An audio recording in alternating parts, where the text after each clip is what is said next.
Good morning, gentlefolk. It's good to see you all here this morning. This takes me back a few months since I've sat here. I'm here by default. My name's Howard Greenman. I'm the Deputy Chair of this committee. The Chair is not been able to make the meeting today, so you have the pleasure or displeasure of me here today. Good to see you all. I'm going to try very hard not to keep you any later than you were on Tuesday, some of you at least. We've just got the one agenda item today. Can I ask, first and foremost, if you can turn all your devices either off, your mobile phones, or at least to silent? And on that note, can I just ensure that all of you can hear me okay? I know we do have some issues sometimes with the equipment. If there's a fire alarm, please exit the building via the nearest exit. There's the two exit points that you used when you came in today. And please do note this meeting, as always, has been recorded and it is broadcast live on the Wiltshire Council YouTube site. All documents pertaining to the meeting can be accessed on the Wiltshire Council website, so that's available for both you and the public alike. When members of the public leave the building, please can I request that you leave your visitor badges either in the Council chamber or on the table as you exit the room. I think they're on the table over there. So I'm now going to formally open the meeting. We've got a few changes today that have to be published. We're looking at apologies first of all. Well, of course, obviously, we do have an apology now from Councillor Annie Clark, who's the chair. And at full council on the 21st of October, hopefully you are still with it at this point, some membership changes were made to the committee. I wasn't there on Tuesday, I have to say. Unfortunately, I was doing battle with the government over the Post Office Green Paper. That was quite torturous as well. I didn't leave that meeting with any sense of optimism, unfortunately. But the membership changes that were Councillor Martin Smith is being changed from a full member of the committee to a substitute. Councillor Nick Baker being changed from a substitute to a full member of the committee. Councillor Phil Orford being added as a substitute and Councillor Martin Dents being added as a substitute. And it's good to see him stepping in his role for the first time, of course, today. Thank you. We do have some apologies. Yes, it does say here, I can confirm that all four members, this is worth pointing out, and substitutes on the committee have undertaken the required planning training. That is vital. One thing I am going to mention as well, which is possibly worth mentioning at this point, at the meeting I had with the government ministers and Post Office Board on Tuesday about the Post Office Green Paper, the Green Paper runs into 62 pages. What became painfully clear is that almost nobody there had read the Green Paper. And so they're making decisions as they were whipped rather than having any idea about the proposal for post office closures, predominantly in rural communities, etc., etc. And one thing that we've often mentioned within this committee particularly, but it's right across the piece, it's worth bearing in mind the need to read the detail, the need to read the minutes. Sometimes it's torturous, and I know you had 760 odd pages of it on Tuesday, but you cannot be making decisions as you're whipped. You do have to read the detail and drill down into that. And it's vitally important when it comes to planning issues. This is quasi-judicial. We're being relied upon by public and by applicants alike. We do need to know the detail. So for those new members, please do bear that in mind. Don't come here green. You must read the reports beforehand.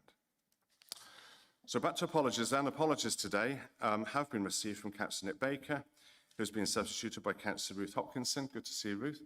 She comes along to Northern Area Planning as well, so she's a bit of an old hand at this. I mean old in terms of longevity, not age. Councillor Chris Borticum, who's been substituted by Councillor Chris Vaughan. Good to see you again. Again, we see him at Northern Area Planning. Councillor Sam Backwell, who's been substituted by Councillor Andrew Griffin. Good to have you here. Councillor Kim Marie Cleesby, who's been substituted by Councillor Martin Dents, as I've mentioned a few minutes ago. Councillor Dominic Munns, who's not been able to make it today, and Councillor Annie Clark, as I mentioned a few minutes ago. You will have all seen, I'm talking to the members here, that were here at the last meeting, the minutes of the previous meeting. Are you all comfortable with the minutes of the meeting? Actually, we don't have many here that were here at the last meeting, do we? But you were, yes. I think they're fine as well. Any dissenters, anybody who doesn't know? Okay, that's fine. I'll be signing those then in due course. Sorry? Yeah. Is there a seconder to that? Well, I can second that if nobody else does, because I think they're all fine as well. Yeah. Ruth proposed. Thank you for that. Item on the agenda, as I mentioned today, you have that before you. Any declarations of interest from committee members in respect of that? No. Okay. Thank you very much indeed.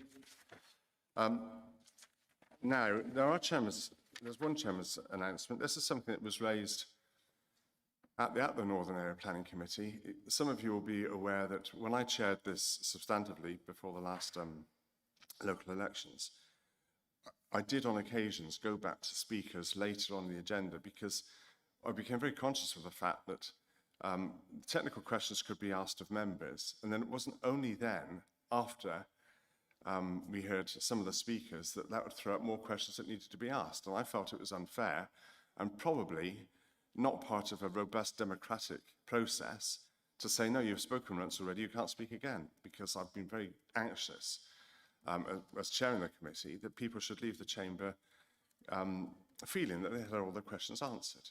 So what we are now doing is changing the process a little bit. We're trialling it at least today. I know Martin's been involved in this with the Northern Area Planning Committee, because that's where really it came up. And with, yes, that's right.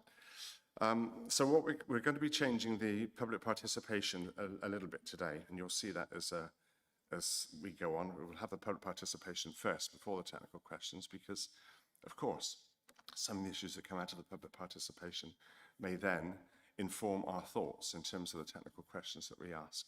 So do we all understand that there? That's good, thank you. So, in a few minutes, the planning officer will present their report and explain their recommendation. They may then invite comments from other officers if appropriate. We will then proceed to public participation. Up to 3 objectors and 3 supporters were able to register to speak for the items for up to 3 minutes each. Following the public slots for objectors and supporters, there are slots for statutory consultees. I tend not to be too fierce about the 3 minutes or the 4 minutes for parish councils. Again, for the same reason, I don't want people to feel that they've been ousted and cut short before they've made their point. But I'm not going to let you run away with yourself either. So if I do this, I'm not winding you up, I'm winding you down. All right. We'll then hear from former representative from relevant parish councils for up to 4 minutes. Then I'll invite the local unitary member. We have a local unitary member here today to speak. I will then ask members of the committee to indicate if they have any technical questions they wish to ask of the officers. They will hopefully by then be fully appraised of all the issues that are facing them. At that point, I will then open the item to debate, and I will ask the first committee member to speak to move a motion, which of course must be seconded. Officer advice may need to be taken in relation to any motion. And at the conclusion of the debate, I will then proceed to a vote. So is that all clear enough? We all know what we're doing on that front. That's good. Planning appeals and updates. We had a few last time. Thankfully, there are no new appeals relating to Strategic Planning Committee. Point of order, Chair. Sorry? Point of order, Chair. I think that information is actually incorrect, because I have been notified as the local member for Bower Hill that a planning appeal against a decision that was made in this Strategic Planning Committee meeting before last, for the planning application reference PL 2224-07097, erection of over 300 dwellings, land south of Snarlton Farm, Melksham. We were notified on the 9th of October by Development Services that a planning appeal has been lodged by Catesby Estates. So I don't think technically what it says in the agenda that no new appeals have been received is actually factually correct, Chair. Right, okay. I could do with some clarification on that point, please. Well, thank you for that.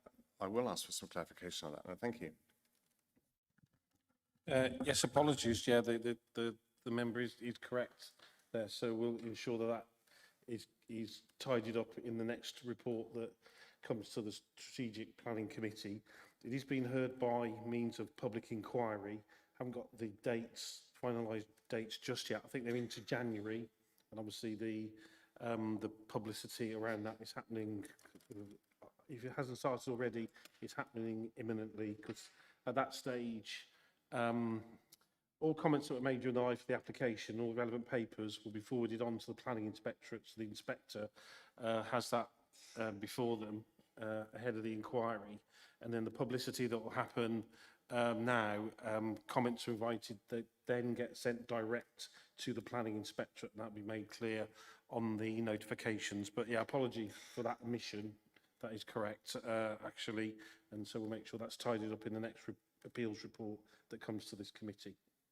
Thank you, Gary. I appreciate that. You okay with that, Nick? Yes, on that point, Chair, thank you. I'd have another question, if I may, under the appeals section. I'll just ask if that could be minuted. Ensure that bit. I think it's actually a bit disappointing that this hasn't been put into the minutes, actually, that this appeal was notified to me as the local member, the Parish Council Planning Committee. It was made on the notice was published on the 9th of October. It's a bit disappointing that it has fallen through, but I accept the apology from the officers. But we need to make sure that for, you know, appeals like this for a site of 300 homes, which was refused by this committee, is properly noted, and we're doing what we need to do to actually make sure we can prepare to hear the appeal. Thank you. I do have another question, if I may, Chair, and I apologise if I missed this at the last meeting. As I understand it, there was recently an appeal held for a development at some land between Malmesbury and Milbourne, which went to I believe went to a planning appeal, and I believe the planning inspector found in favour of the council and refused the application.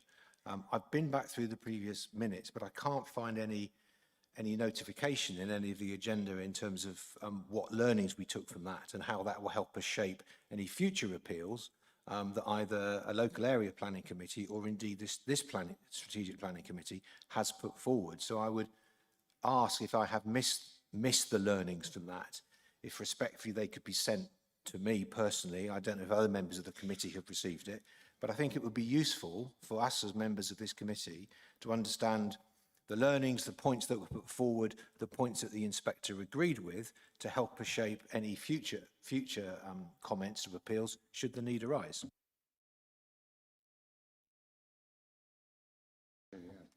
Yes, thank you, Chair. I'm aware of the appeal decision that the member refers to.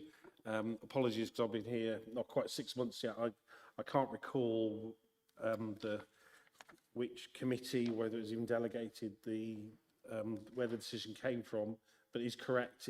The appeal was dismissed, and it was on the lines of this tilted balance where speculative housing, the presumption is in favour of sustainable development. In short, the inspector considered in those circumstances that the location and the development therefore was not a sustainable one. So it was one that, you know, you see a lot of publicity about ones where planning inspectors, you know, go heavily to the side of a developer because of the housing land supply issue. And I think it's a good example of that. You know, it's a tilted balance is still a balance to be applied, and if the benefits of housing delivery are still outweighed by the harm, including, you know, in that case, putting a significant number of houses in an unsustainable location, the decision can still be to refuse. So it is a bit of a redressing some of the balance there that's been happening over the last year or so, I would say. But I will follow up and check where that decision was made and to ensure, because it's within the north area, I'll check whether that has actually gone to a north committee. Yeah, thank you. I think you're absolutely right. I think given the size of the proposed development, it probably was something that didn't come to this committee. It did go to the Northern Area Planning, but nonetheless, there might be learnings from that appealed decision that was found in favour of us as a local authority that we can learn, and it might be, in my opinion, it might be worth sharing with other members of the committee so we can understand exactly what the planning inspector is saying. Because of course, if it was made by the Northern Area Planning Committee, we wouldn't see necessarily at this committee see the report from the inspector. So if we could do that, I think it would be really helpful. Thank you. I don't know if other members agree. I appreciate I'm dominating the issue here. I think you're absolutely right. Yeah, I'm very pleased that you raised that, Nick. That is vital. So if you can assure that's a minute. I do appreciate that. Thank you very much. And I can see there is consensus across the room. So I think that's a good point. Maybe, Chair, and I will shut up, maybe we could create a precedent here. So if there are appeals that go to the local planning committees, like the Northern Area, the Southern Area, that don't come here, maybe we could ask officers that it is shared with this committee as a point of information so we can actually understand what inspectors are saying. I don't know. I'll leave it to you to talk to the office and see if that's a suitable thing to do. the point is very well made, and that is absolutely vital because we do need to know what the mood is of the inspectors because it helps inform our judgment right across the county, right across each of the planning committees. So I think it's absolutely essential that information should come to us. So, yeah. Yeah, thank you. Ruth? Yeah, actually picking up on Nick's point, that if the information between each area planning committee should also be shared for exactly the same reason. So it's not just the Yep. four coming into one, Yeah. but the four going into five, Yeah. or four still. 'Cause Yes, that's right. Completely agree. Yeah. Yes, I agree with that. You comfortable with that? Thank you. Thank you. Sorry for the intervention, but I think it was important, but I'm happy to it defer absolutely to was the important, agenda. Nick, I'm very glad you raised that. Yeah, thank you. Without further ado then, I'm going to hand over to Jonathan. Good to see you again. We've got another one of these in front of you. Townsend Farm Pool Shop Devices, please, Jonathan. Thank you.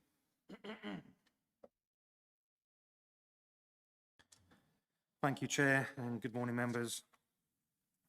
So to start off with, late representations, there have been several late pieces of correspondence since the drafting of this report. However, they do not raise any new issues beyond those already considered as part of this application. As members may have noted, a set of amended conditions has been set out and published for members' attention in Agenda Supplement 1. This doesn't replace all conditions. It's, as the supplement states, it's just amending several conditions and reducing 2 down into 1. So turning to the presentation. So application is for a solar farm within open countryside. There is an existing public right-of-way running along the northern part of the site. To the south is Poolshot Stream, which runs southeast to northwest and creates flood zones 2 and 3 along the site's 7 boundary. Townsend Conservation Area lies to the east of the site, and the application site is not covered by any national landscape or ecological designations. The North Wessex Downs National Landscape lies approximately 6.2 kilometres to the northeast. As members will have noted within the officer's report, there has been archaeological finds identified on the site, and that is obviously covered off in the report. So this slide shows the layout plan of the site. The application seeks permission for a 13.5 megawatt solar farm on 29 hectares of agricultural land for a temporary period of 40 years.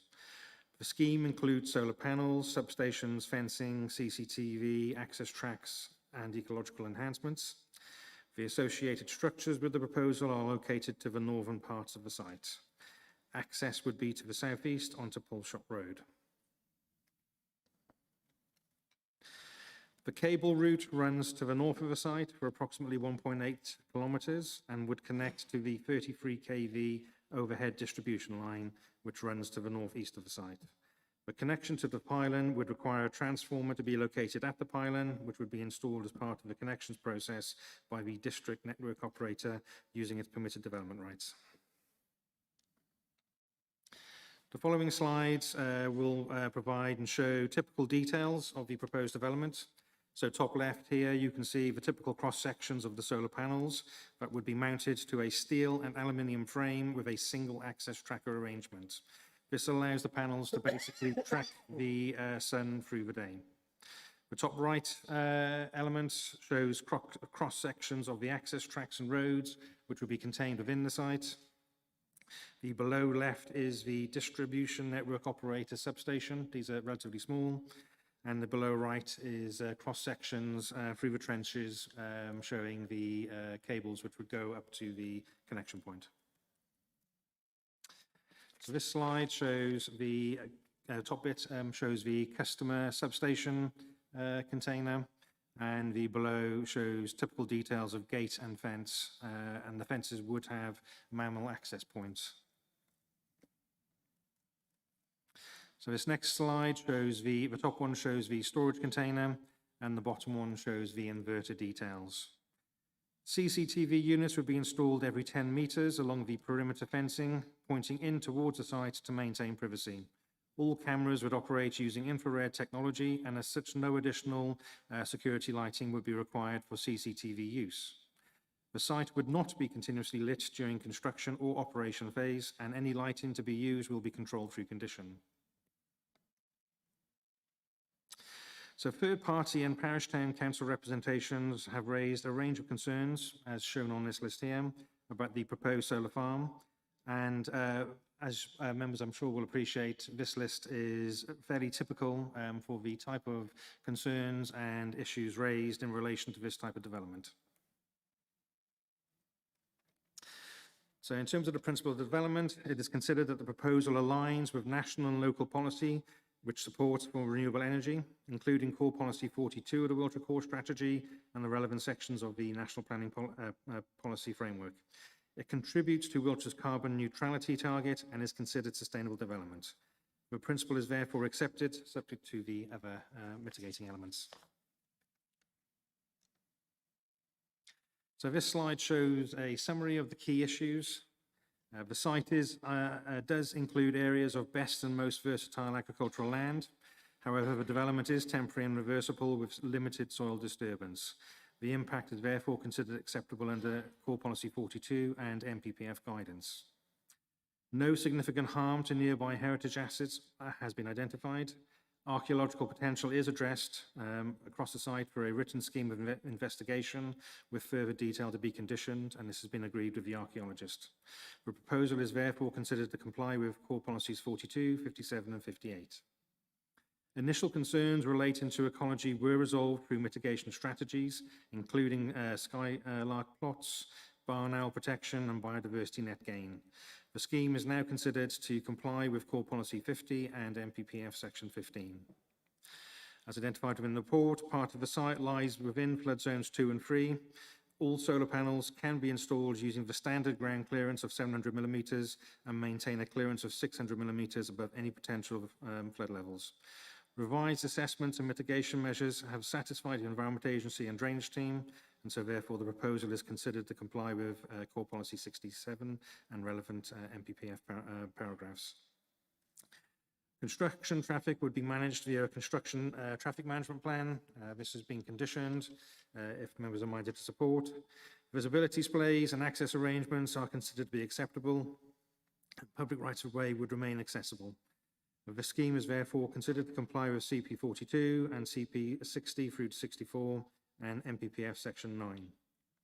Noise, glint and glare and lighting impacts are considered as low. Conditions will manage construction hours and lighting, and the proposal complies with Core Policies 42 and Core Policy 57.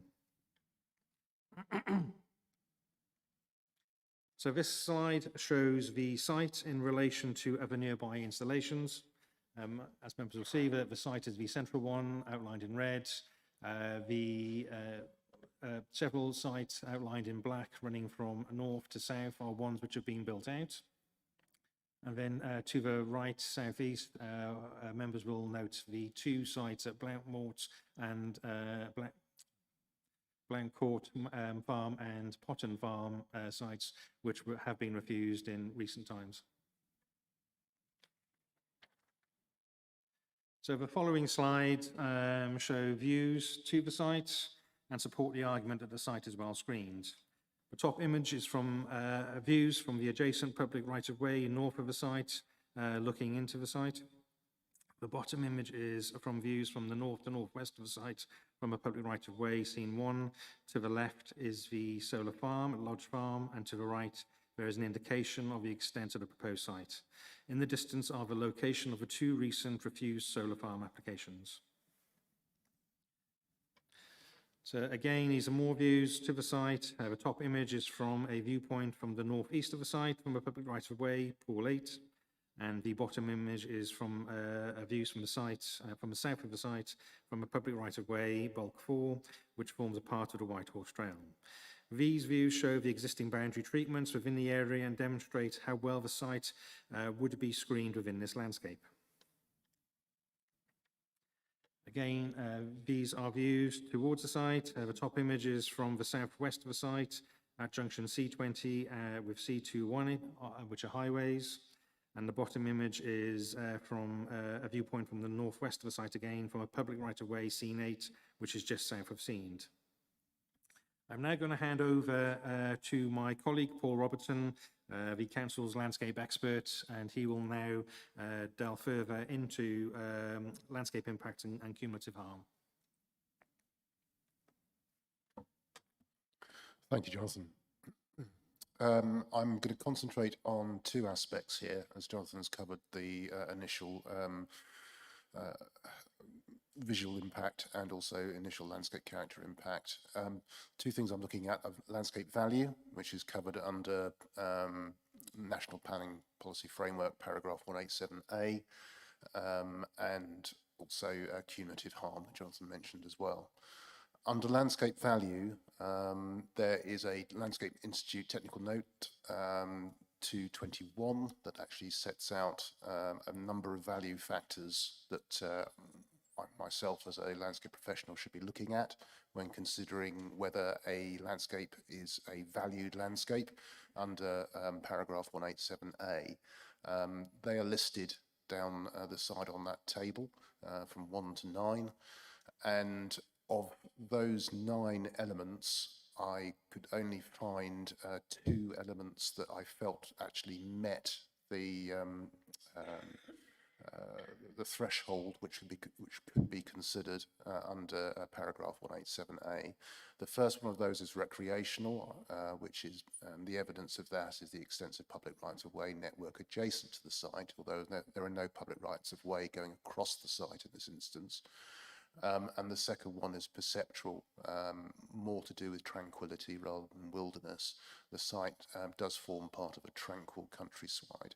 The others, as Jonathan has alluded to, I didn't feel from my professional perspective actually met the threshold of paragraph 187A, and therefore I didn't feel that overall there could be a judgment made that this could be described as a valued landscape within the NPPF. Next slide, please. Moving on to cumulative assessment. So cumulative assessment reviews the cumulative effect of all developments of an agreed similar type within an agreed study area. In this case, the development to be reviewed were all solar farms within a 6-kilometre area. Do you wish me to carry on? Okay.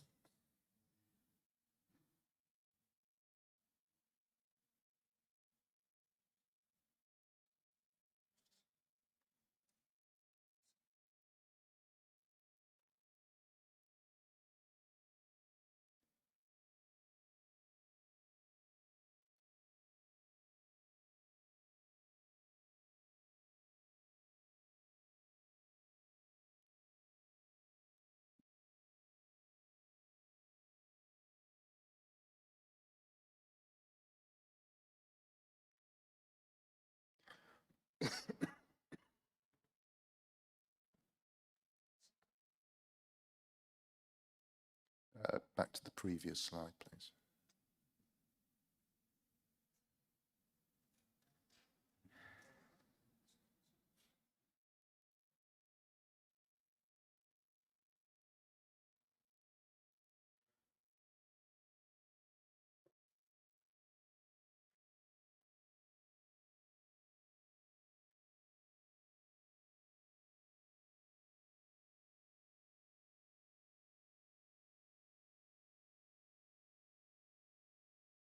That's it. Thank you.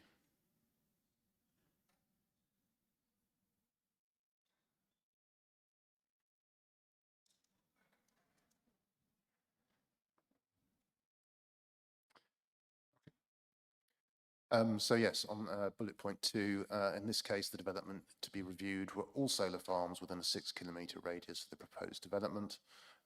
There was disagreement between myself and the applicant's landscape consultant as to how these schemes should be considered as part of the cumulative assessment process. My interpretation of the guidance is that all existing and proposed schemes should be considered, i.e. all 7 sites within a cumulative assessment. The applicant's landscape consultant states that only the sites currently in for planning, those 2 sites previously referred to by Jonathan, should be considered for their cumulative impact, whilst with the other 5 operational sites now part of the existing landscape character baseline of the study area. Next slide, please. Now, my concern with this is that there is something called creeping baseline syndrome. My concern with the applicant's landscape consultant's interpretation is the risk of allowing what is known as creeping baseline syndrome or landscape amnesia to be allowed to be baked into cumulative assessment methodology. Once historic development that are being studied, in this case solar farms, as part of the cumulative assessment, they're accepted as part of the baseline of the study area, i.e. a key characteristic of the landscape. So now solar farms, I'm concerned that such a methodology would always conclude that a landscape has, well, could never conclude rather that a landscape has reached a tipping point in terms of such development. Creeping baseline syndrome is a topic of much debate and concern, along with other cumulative assessment practice more widely within the environmental impact assessment professional field. And I mentioned that reasonably extensively in my last comments on this application. Next slide, please. In terms of cumulative visual effects, these are under the guidance are noted as either combined or sequential. And my conclusion on this is due to the intervening landform and or existing vegetation, there are not considered to be any combined cumulative visual effects with regards to this site. Due to the distance between the closest solar farm, in this case Lodge Farm, and the site at 1.8 kilometres, it is not considered there are even occasionally sequential visual effects that can meet the threshold for an objection in this case. In terms of cumulative landscape effects, whilst I have concerns over the cumulative assessment methodology used by the consultant, I do not feel that there is enough clarity on what constitutes harmful landscape cumulative effects to warrant a landscape objection on these grounds. I have suggested in my previous comments a very crude measure within my last landscape response of a percentage land take for solar farms within the study area, which came up with a figure of about 2.75% within the 6 kilometre study area. But as I've stated, there is no industry best practice on this. So it's very difficult to make a case based on that alone. It is likely to require some form of landscape character assessment within that judgment on capacity, which responses to applications and that limitation in terms of the timescale I can give. Can I just hold you at that point? I was hoping Yes. this slide might have fleshed out what you had in the previous slide. I just want to make sure. Can you just go back to the previous slide, Yes, by all means. please? Excuse me. Do we all know what creeping baseline syndrome or landscape amnesia is? Could you please define those for me? I'll just try and define it in a bit more detail, yes. So the concept behind it is that when you're undertaking a cumulative environmental assessment, if you do not, if you allow, in this case, solar farms to become part of the study baseline, which you're, so existing solar farms to become part of a key characteristic of the landscape that you're looking at, then it's very difficult to state that the landscape has become, there is a tipping point being reached within the landscape where no more, the landscape character of that landscape can no longer take any more solar farms, because solar farms are gradually becoming more of a part of that character of the landscape. Does that make sense? Yeah, I'll come to you in just a minute, Christopher. So what you're saying is there needs to be a tacit acceptance that the solar farms that are already there are now part of the natural landscape.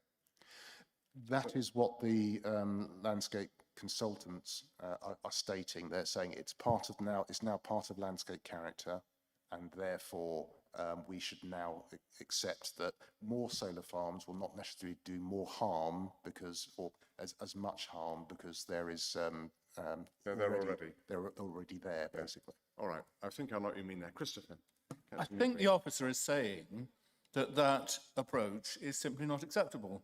I mean, clearly, it's absurd. Why on earth would we accept that an industrialization of the landscape, like the creation of a solar farm, would be part of the natural baseline? We wouldn't. No one in their right mind would. So I think we're agreeing with the officer that we would resist that attempt to apply something totally alien and different to the baseline. Thank you very much. Yeah, that's all right. I think for a moment there was a sort of a frisson in the room, as if we were heading in that direction. But this is about the applicant's landscape consultant who is pushing his or her luck a bit, I think. Yes, so hence the concern with the consultant's interpretation. Right, okay, thank you for that. Sorry to stop you midstream. I do have a little more, but if... Yep. So yes, in terms of my conclusion, it's likely, therefore, to require some form of landscape character assessment, and I don't feel at this stage I have the evidence to be able to provide a cumulative landscape effects objection on this ground. I would note that Wiltshire Council has not received a response from the Secretary of State to a request for clarification on cumulative impacts on solar farms, which was issued back in 2024. Therefore, again, I say I do not feel at this time I'm able to justify a cumulative landscape objection on this particular project. Next slide, please.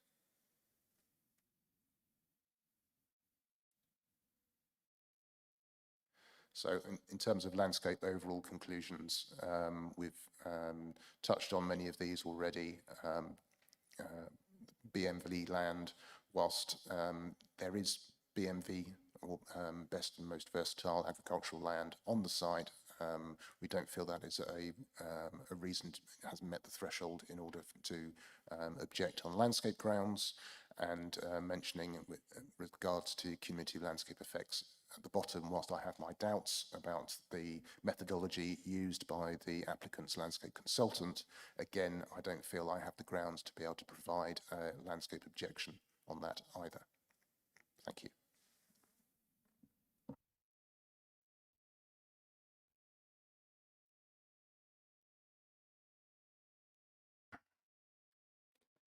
So the proposal delivers significant public benefits, including renewable energy generation, biodiversity enhancement, and climate resilience.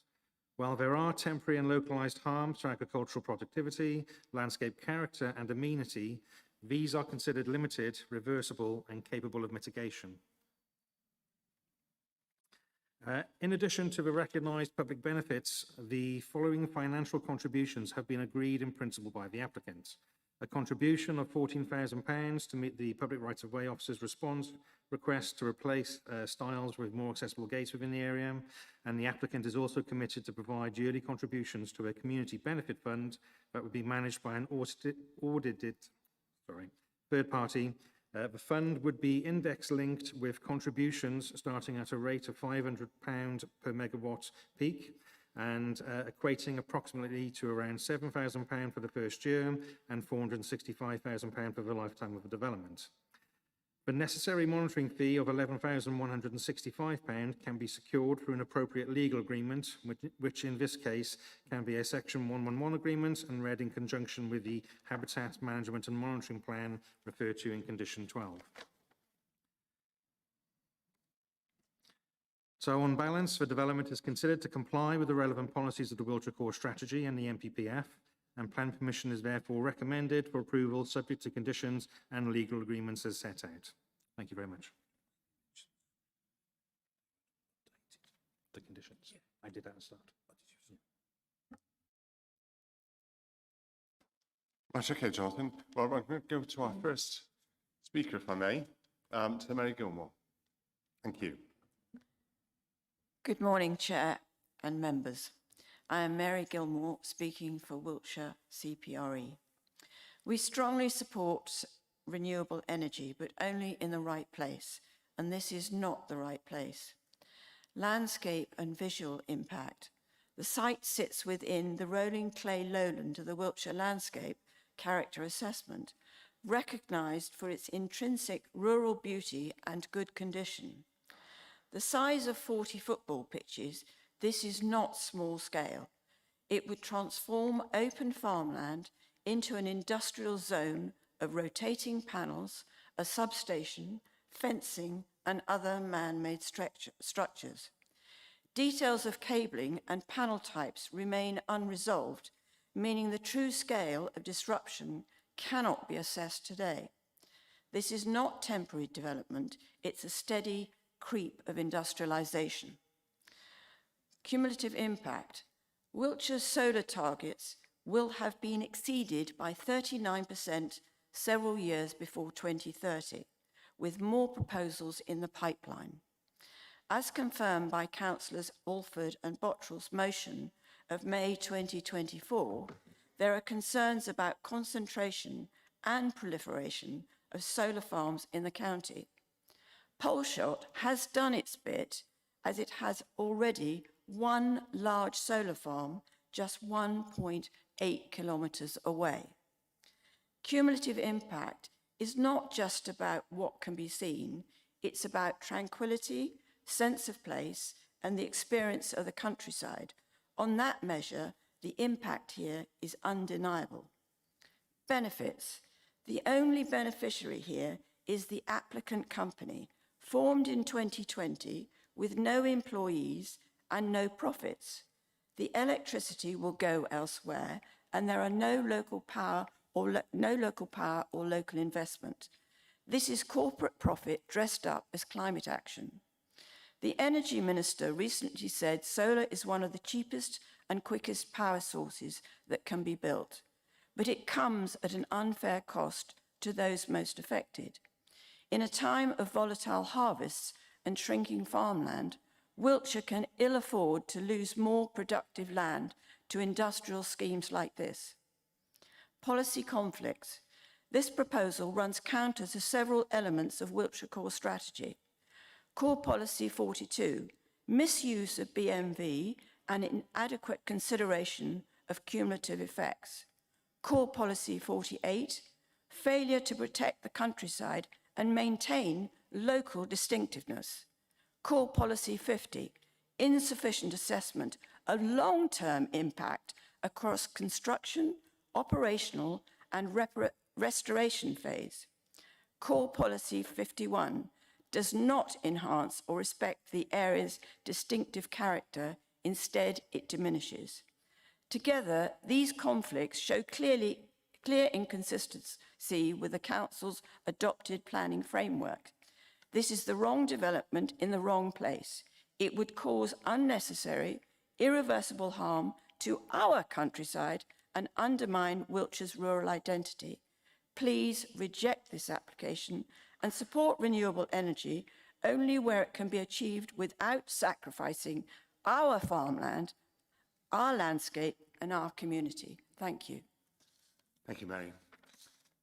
Tim Jalland, please.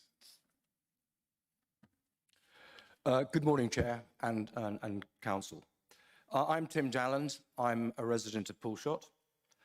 I wish to stress that I'm not against the use of solar per se, but it must be in the right place, which is not the case here.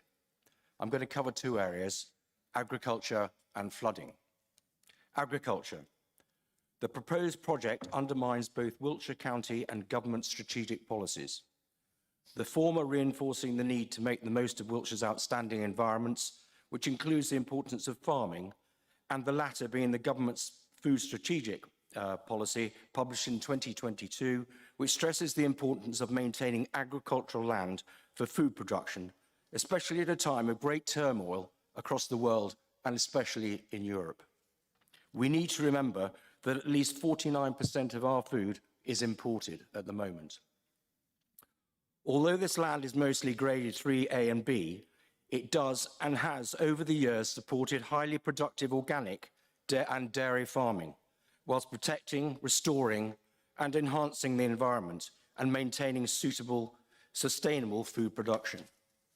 The construction of the solar farm would mean the destruction of that important productivity, altering the balance of the land to becoming waterlogged and degraded to at least grade 4 scrub, threatening the long-term agricultural use of the land, especially when there is a government drive for food security. Flooding. There is concrete evidence that over the last 10 years or so, with the extreme weather conditions brought on by climate change, that the Townsend Farm area is a floodplain, especially in the low areas around the proposed site of the solar farm. This has led to the project developers indicating that the solar panels are now going to be raised by a further 2 feet above the flood area and therefore making the panels more visible. The construction of the solar farm will increase the levels of surface water, both runoff from the panels themselves and with the destruction of the field drainage system which crosses the area. More water will gather, causing the nearby watercourses to overflow, putting further stress on the existing drainage system. Wiltshire's solar target will have been exceeded, as already mentioned, by 39% several years before 2030, with still more proposals in the pipeline. Wiltshire already has the highest concentrations of these industrial developments at a cost to agricultural land.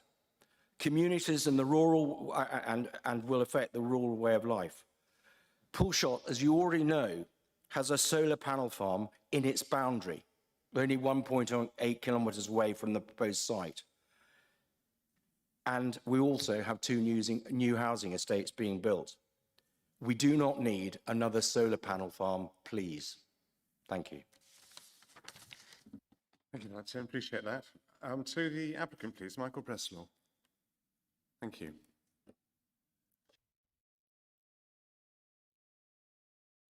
Is that okay?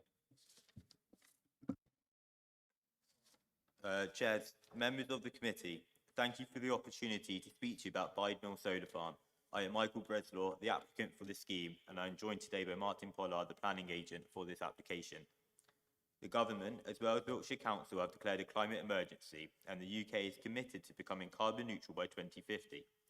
The National Policy Statement EN3 commits to sustained growth in the solar sector to meet this target, and goes on to state that solar is a key part of the government's net zero strategy due to its low energy costs and speed of construction.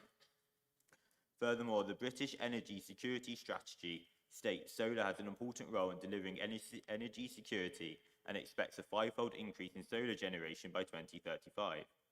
The NPPF also states that the planning system should support the transition to net zero by 2050, and Bide Mill Solar Farm significantly contributes to this target by supplying approximately 5,000 homes a year with clean, renewable energy, which equates to saving approximately 180,000 tonnes of CO2.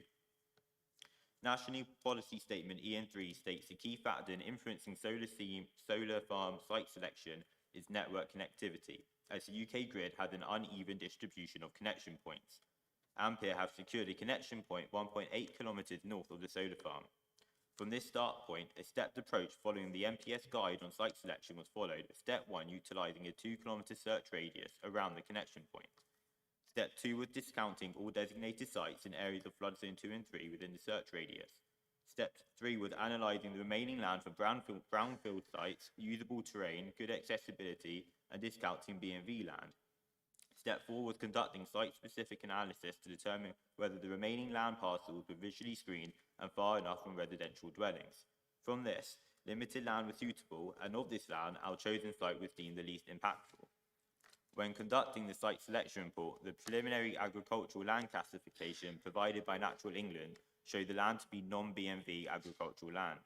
Only after conducting site surveys was it found to be 60% grade 3B land and 40% BMV land comprised of 3A and 2. However, the BMV land is interspersed with grade 3B land, making it less optimal than having fields of all higher grade soil. Although intensive agricultural production would halt, there is opportunity for sheep to be farmed on site and the area below the panels being used for wildlife planting and ecological enhancements. Additionally, only the access road and security gates and fencing are within the flood zones, and no electrical infrastructure, including panels, are located in the flood zone. Bide Mill Solar Farm will provide local as well as national benefits through financial contributions to upgrading the Whitehorse Trail and providing a B&G increase in habitat units of 113.52%, which significantly improves the area's ecology and biodiversity. Furthermore, AMPIR, done for all projects, will create a voluntary index-linked community benefit fund to the directly affected parish councils of Paulshot and Seed for the lifetime of the project. Thank you very much for your time, and we'll be happy to assist with any questions or queries you have. Thank you very much indeed, Michael. Thank you for that. Martin Pollard, please. Thank you. Thank you, Chair. Thank you for the opportunity to speak today. Bide Mill Solar Farm represents a carefully designed, policy-compliant renewable energy scheme that delivers clear and much-needed benefits with minimal environmental or amenity impact. In terms of landscape and visual effects, as you've already heard, landscape considerations have been central to the design and site identification process. The site is naturally enclosed by mature hedgerows and trees that provide excellent screening. The landscape and visual appraisal confirms that any effects would be minor and localised. The assessment also concludes that there would be no cumulative visual effects with other existing or planned solar farms in the local area. This is reflected in your landscape officer's final consultation response, which states, "I would agree with the central conclusions that due to intervening landform and existing vegetation, there are insufficient cumulative visual impacts to warrant a landscape objection." With regard to cumulative impacts on landscape character, I disagree with the comments that were made earlier about the method of assessment, and I'll be happy to answer any questions about that later. But the landscape officer concludes, "I do not feel at this stage that the landscape character of the study area has reached a tipping point if this solar farm were to be allowed to proceed. New native planting will further strengthen the field boundaries, restore traditional landscape patterns, and deliver long-term enhancement to local character and biodiversity. Over time, the site will integrate with the surrounding landscape." With regard to highways, in terms of access and traffic generation, this is a low-intensity development, and once operational, vehicle movements will be extremely limited, typically a few maintenance visits each month. There will be temporary traffic movements in the 6-month construction phase, and the transport assessment and construction traffic management plan submitted as part of the application demonstrate that local roads can accommodate construction traffic in full accordance with core policies 61 and 62. The Highways Officer agrees that there are no capacity or safety concerns. In terms of ecological enhancements and biodiversity net gain, the ecological benefits of the scheme would be substantial. The development has been informed by detailed ecological assessment and includes a comprehensive package of works. And as Mr. Breslow said earlier, there'll be significant biodiversity net gains of 113% for habitat units and 28.56% for hedgerow units, which is well above the 10% statutory requirement. Regarding the impact on agricultural land, as you've already been told, it comprises a mixture of grade 2, 3A and 3B, with pockets of best and most versatile agricultural land across all 4 fields. However, the use is temporary and is fully reversible. The proposal will involve minimal soil disturbance due to the construction of the panels, and after the 40-year operational life, all infrastructure will be removed, allowing the land to revert back to an arable use. There's clear evidence that taking land out of intensive arable production improves soil structure, fertility and biodiversity.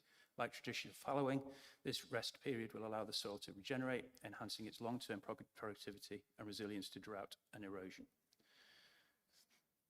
To ensure minimal impacts on flood risk and drainage, a detailed flood risk assessment confirms the majority of the sites at low risk from flooding, and where development is proposed in areas of greater risk, the solar panels themselves will be installed well above the identified flood levels. They haven't been raised, they are naturally installed on a framework which would put them above the flood levels.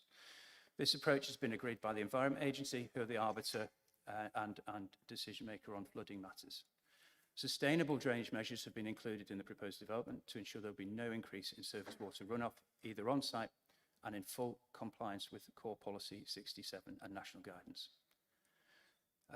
Chair and members, this is exactly the type of renewable energy development that both national and local policy actively encourage, a view shared by the Wiltshire Council's climate change team in their consultation response.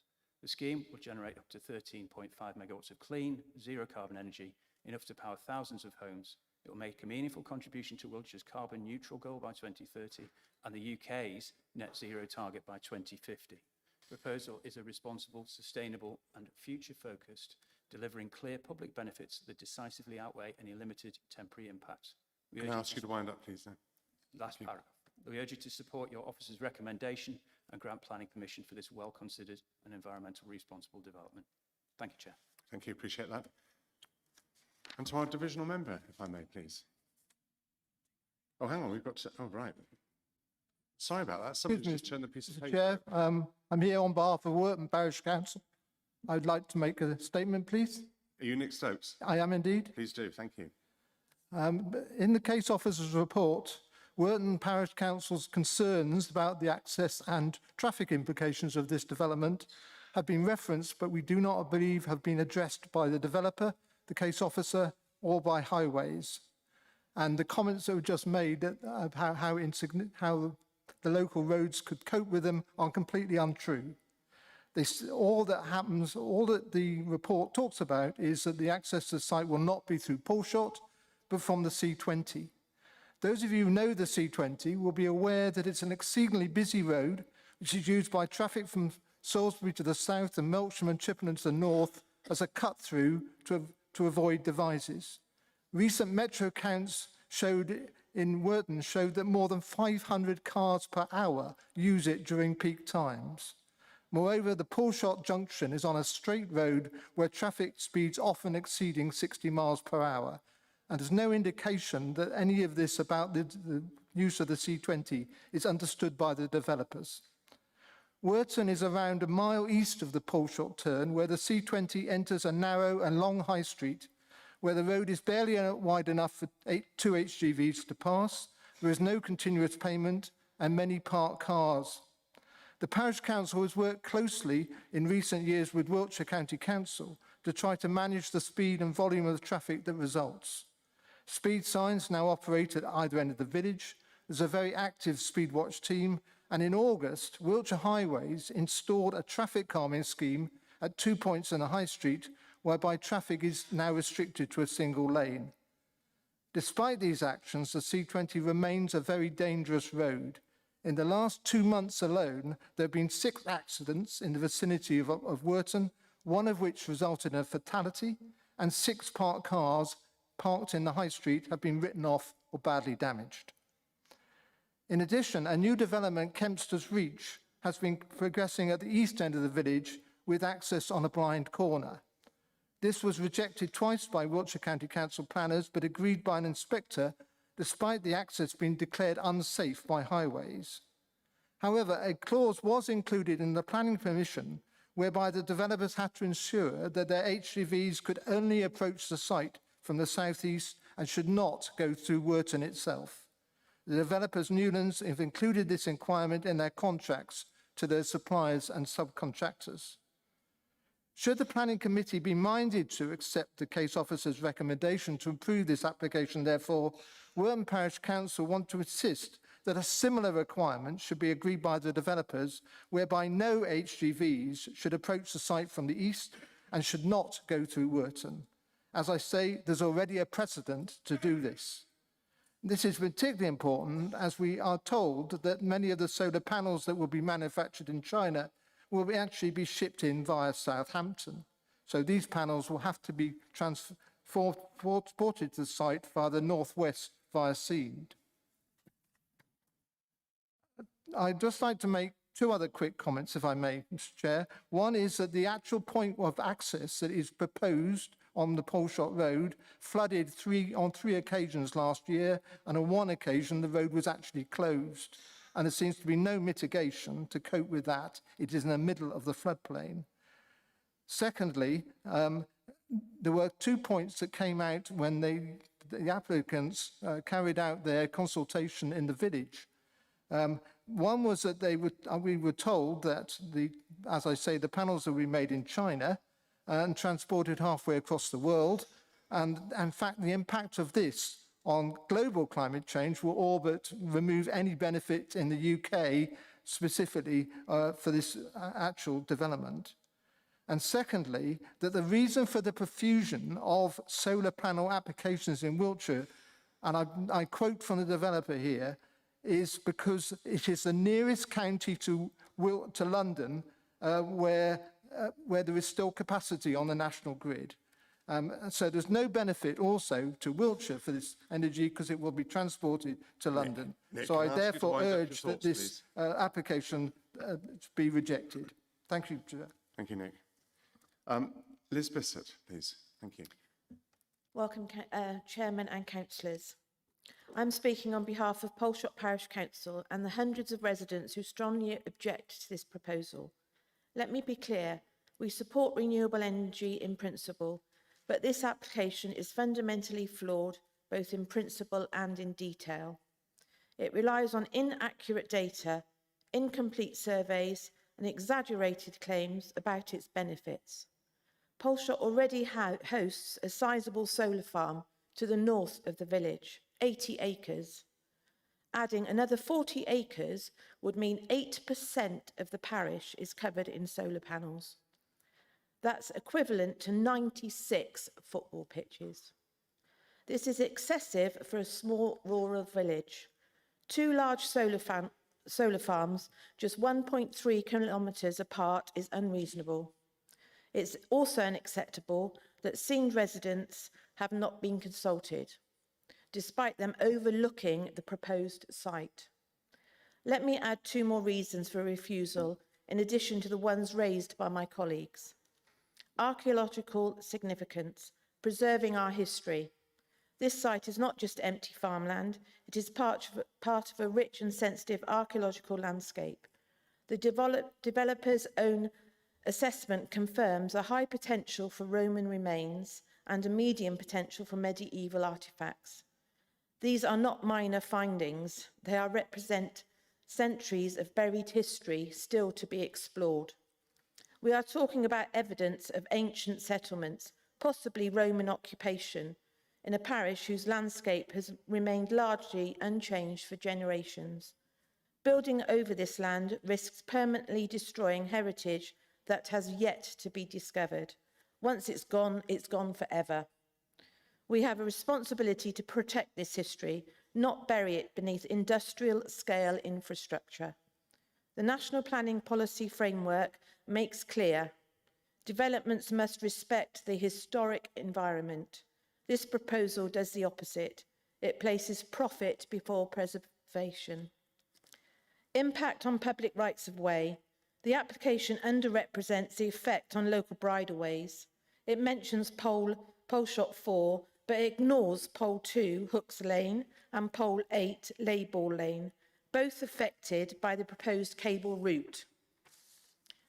This is also an unrecorded route and an existing definitive map modification order. Excuse me, sorry to interrupt.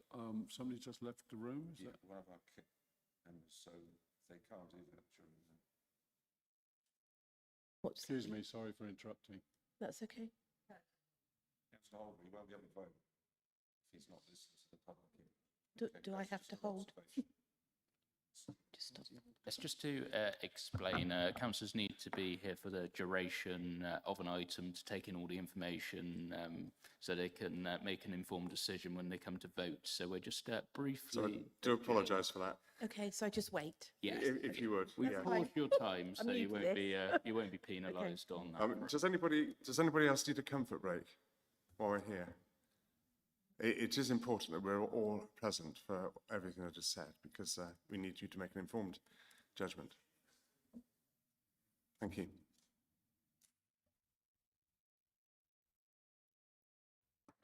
Chair, sorry, apologies for the interruption again, but I think it's perfectly okay for the lady to continue. It's an observation. No, just adjourn. We'll hold it for a few minutes until Councillor Holder's back. Yeah, I'm not happy to continue not without everybody being present that's registered to be present today. Thank you.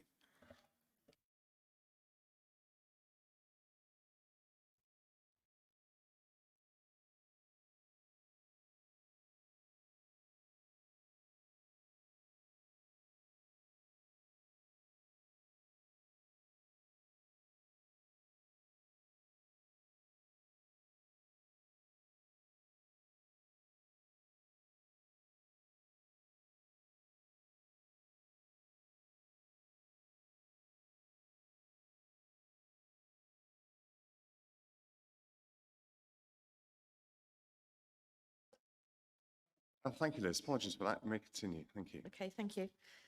Horse riders, walkers and cyclists are vulnerable road users.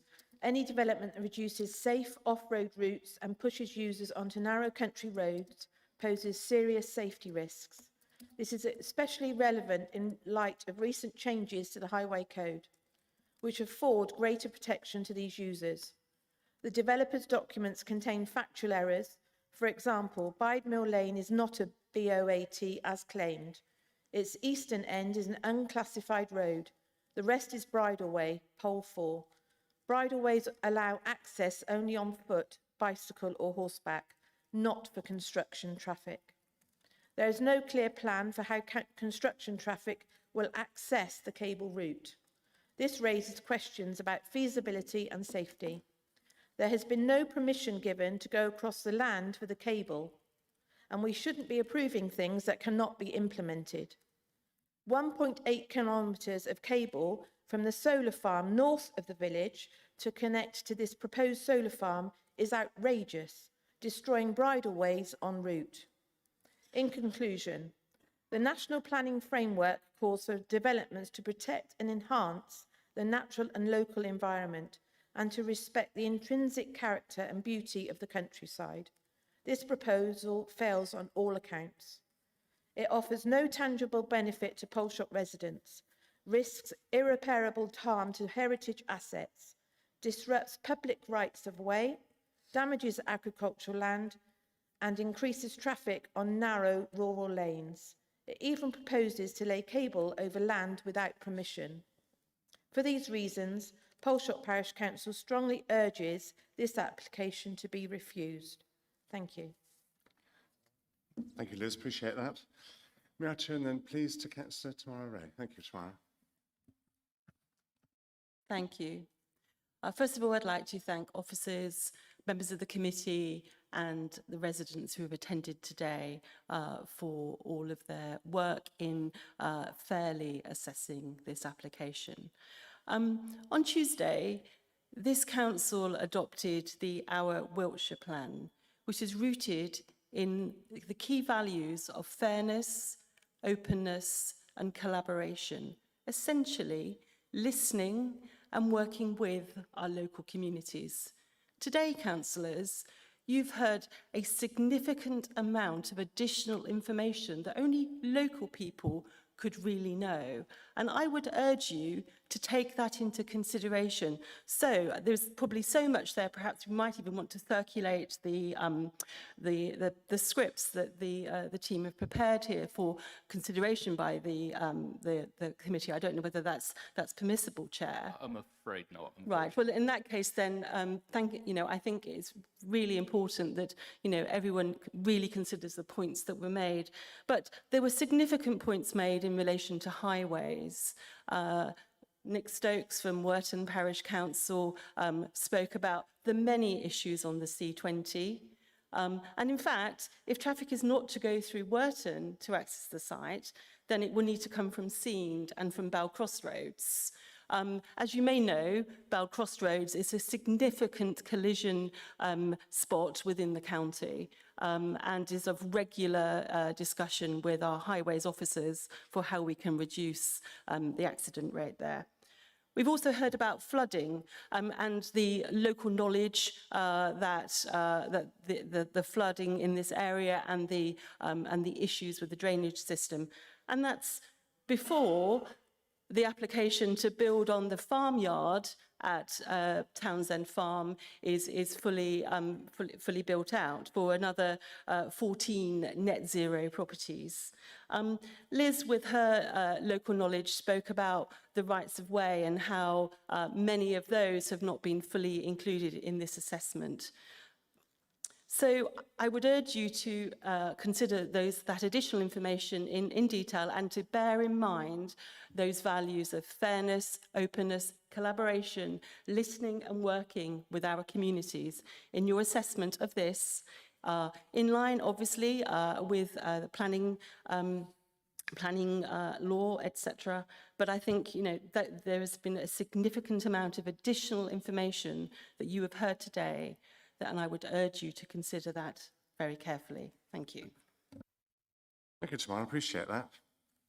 Well, there's a number of issues that have been raised. Before I go to members' questions, is there anything that you want to pick up on what has been shared so far? In my opinion, the issues that have been identified were basically covered within our case officer's report. We have received the technical comments from the highways officers, from the archaeologists and so forth, and we do not have any technical objections in relation to these issues. We do have a construction traffic management plan condition, which will need to be include details of how construction traffic will be coming to the site. And so I do think that many of the issues that have been highlighted will be have been either satisfactorily considered as part of the application process or will be considered further during the discharge of condition process.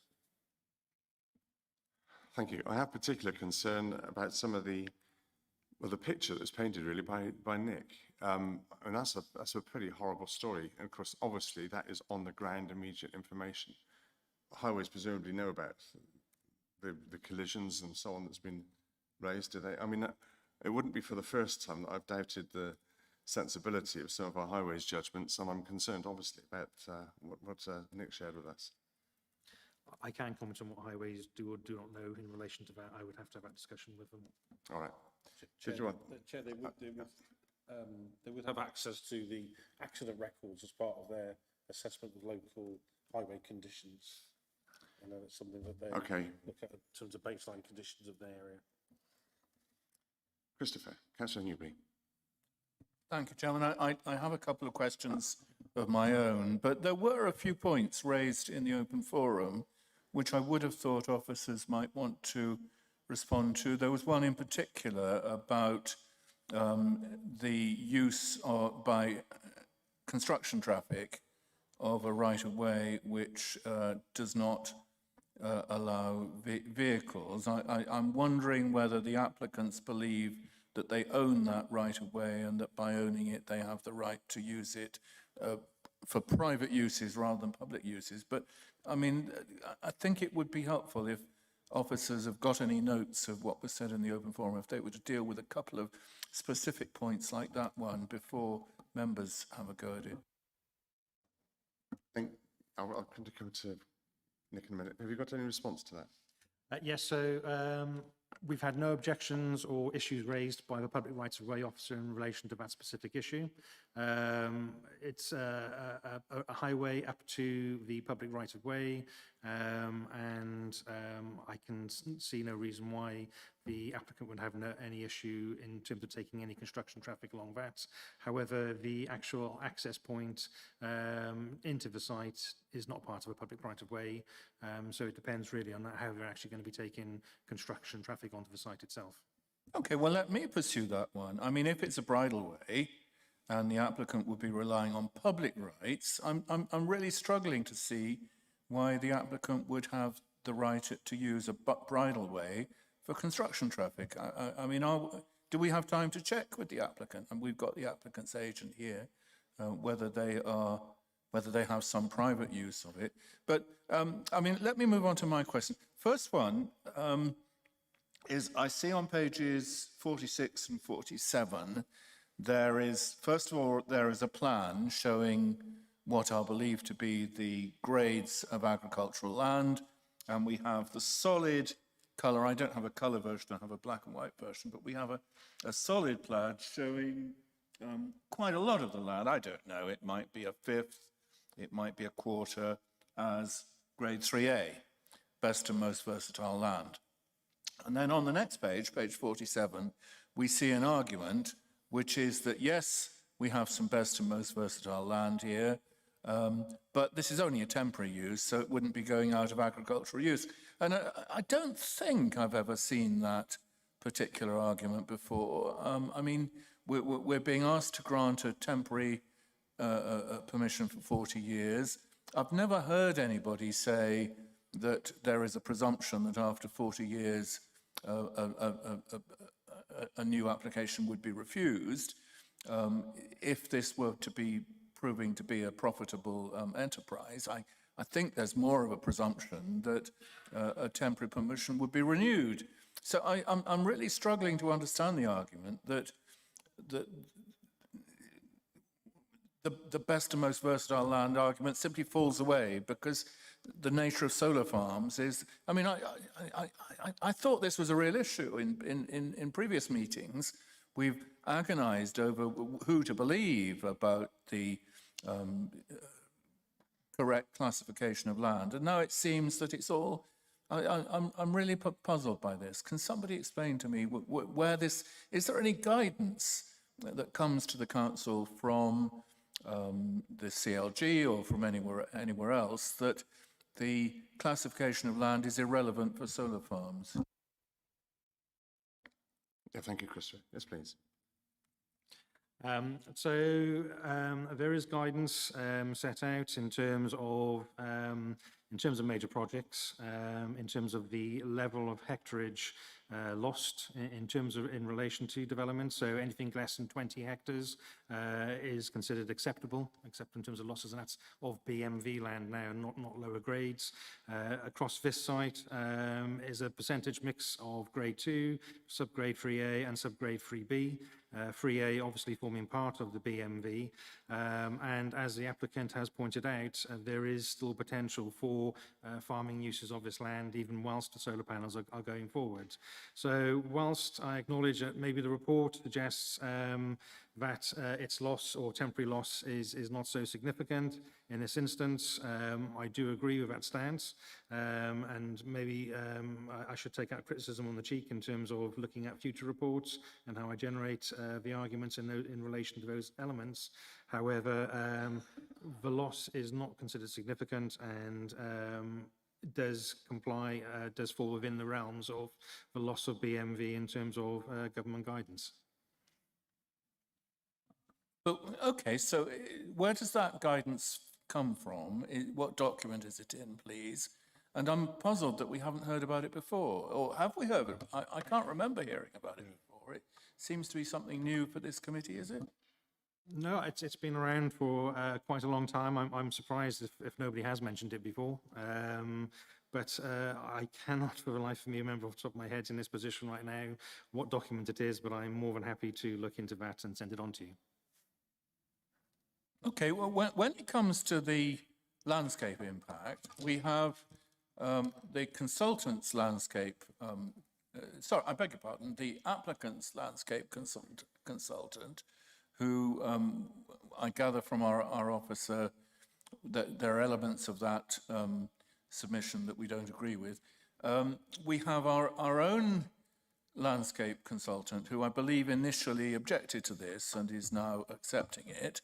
And then we have the input from the parish council and from local people. And broadly speaking, what we see is what we would expect, that the applicant's consultant says this is absolutely fine in landscape terms. The local people see a hugely adverse impact on the landscape. Our own landscape officer has been, I think, is it fair to say he's been persuaded that this is, could he, that is, I think, the landscape officer sitting next to the case officer, is it? Could he, I beg your pardon, sitting on the seats over there, could he just tell us something about the process of changing the position, of having initially objected and then having taken a different view? I mean, is that on the basis of the objections that have come in and disagreeing with them, or is it on the basis of a number of site visits at different times of the year? How does it happen? Through the chair, just before we bring Paul in, who is the landscape officer within the council advising on this, my summary of it is that the applicant's landscape consultant has come in and said, yes, it's all fine. We've challenged that, and Paul went to great lengths to explain both his challenge of the methodology about the cumulative impact and this creeping baseline syndrome, as he described it. But then at the end of the day, he's assessed the landscape impact, and he showed a couple of tables which we can show again, which then led him to conclude that he had no objections. So my summary of it would be, he disagrees with the methodology, but actually the results he accords with. But I'll leave Paul to. No, the table was explain. very helpful. The breakdown, we don't normally get that level of detail. That was very helpful. But it's just the sort of, anyway, let's hear. Thank you. Yes, my initial objections were primarily to do with methodology as opposed to the overall impact of the scheme on the landscape. I wrote quite extensively, even I think at the pre-app, regarding my concerns around potential cumulative impact of the scheme with regards to other schemes in the area. And so I was on the lookout for how the applicant's consultant would approach cumulative assessment and making sure that it complied with what I felt was the spirit of the guidance that I follow and we all try and follow as landscape professionals. So that was the reason for my original objections for the scheme. And when it became fairly conclusive that there was a professional difference of opinion between myself and how I interpreted the guidance and the landscape consultant, I then undertook a review myself to come to a conclusion as to whether I felt there was enough evidence to warrant a landscape objection in terms of cumulative landscape effects or cumulative visual effects, which were the primary issue I felt here. And I felt there wasn't, which is why I ended up with the change to no objection. Okay, could I just pursue that a little bit further? No evidence of enough effect for an objection, but where would that evidence come from? Would that evidence come from a site visit? Would it come from studies by locals and others? I mean, if there's an absence of evidence, what are the possible sources of that evidence and how is it assessed? It depends what you're looking at. If you're looking at visual cumulative impacts, that's via site assessment. Yeah, visual is what I'm talking about, yeah.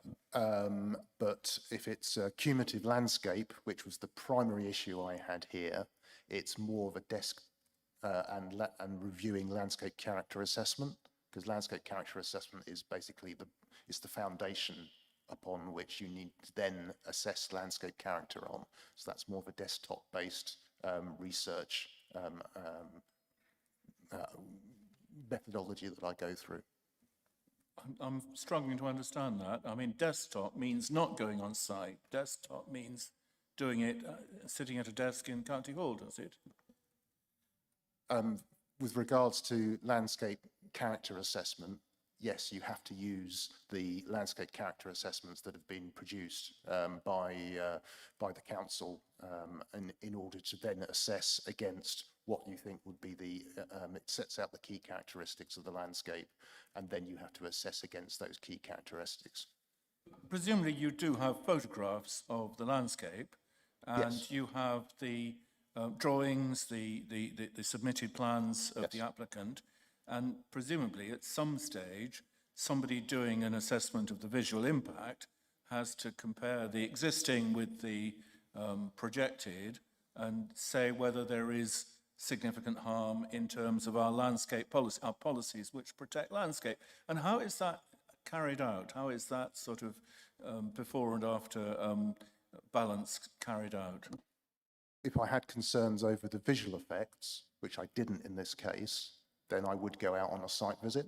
So on other farms, I have on other solar farm projects, I've gone out on site visits and I've reviewed the site through site visits. But as this was more of a landscape character-based assessment, then I undertook a desktop assessment for this one. So this one, you didn't feel it merited a site visit? Not with the information I was provided by the landscape and visual appraisal in this instance. Thank you for teasing that out, Christopher. So, yes, Christopher's saying what I wanted to say, that surely, in the interest of consistency, one would have to compare a desktop exercise with the reality by a physical visit, but clearly that hasn't happened. That's what Christopher's thinking, and that's what I would have thought. It doesn't happen in all cases, and it depends on what you're actually looking for. If you're looking for primarily visual impact, then a site visit would be warranted. If you're looking for landscape character, then that can be undertaken through a desk-based assessment. Nick, Councillor Holder, please. Thank you, Chair.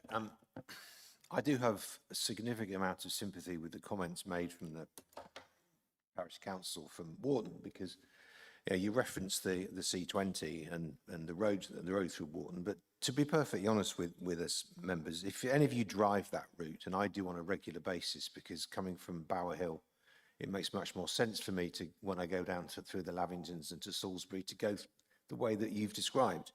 And I would beg any of you to drive that route and actually recognise you on a C road, because the way it is currently used in terms of the amount of parked vehicles on the road outside the houses. And you very eloquently referred to the issue with the housing estate towards the east of the village, which absolutely is on a bend, which is extremely difficult to navigate when you're coming both ways. And, you know, I think your comments about ensuring that there is a proper highways response are well made, and it's disappointing to see, and this is my comment really in the report, Chair, is there really it's disappointing to see there is no comment, no objection received from the highways from what I've seen. I can't find any reason, I can't find anything in the report to say why there is no objection. And it's also disappointing, Chair, that there is nobody here from the highways today to answer any particular questions that we might have. And I think given the history of what's happened in this village, not just the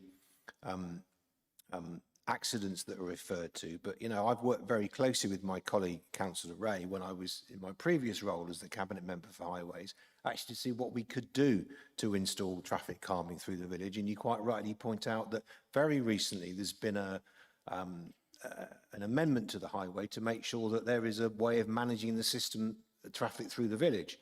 In fact, I drove through it a few weeks ago when I came back from Salisbury, and this is quite amusing, and came across it for the first time and thought, blimey, who on earth made that decision to do that? And realised it was probably me, ultimately. But I think it's much better for the village, and I think the points that you make are well made. And it's disappointing that there is nothing in the report that refers to the historic issues around accidents, the fact that a condition was imposed on the housing development at the eastern side of the village to ensure that the construction management plan took account of the fact and brought the traffic from the village. And that comes on to my other point, which is general to us as a committee, but specific to this application, Chair. And I don't know whether you can take this forward with the officers. I find it extremely frustrating and I'm not criticising the officer, because this is the way that we operate, but I do find it extremely frustrating that there is always a reference in all of our planning applications to a construction management plan. But we as a committee never see that plan. It is something that is talked about with officers, with developers of all shape and size, once planning permission is given. And there are many comments that come forward from our brilliant parish and town councils across the county that ask for conditions to be imposed in construction management plans, but they're never really party to those negotiations. And I don't want to make this all about Bower Hill, but I will come back to a meeting in a future point about it. And it's clear. Point of order. This is technical questions. I'm really. I'm asking a question. Well, I'm finding it difficult to realise that. Well, I am going to ask a question. My question is, what have the highways team said specifically about the issues of the condition of the road? They've just said no comments. Clearly, given what's happened before in the village, there needs to be comments made about how we manage the traffic. And secondly, if this is approved, what consideration will be given to the very relevant comments from the parish council around understanding what input they can have to the construction management plan?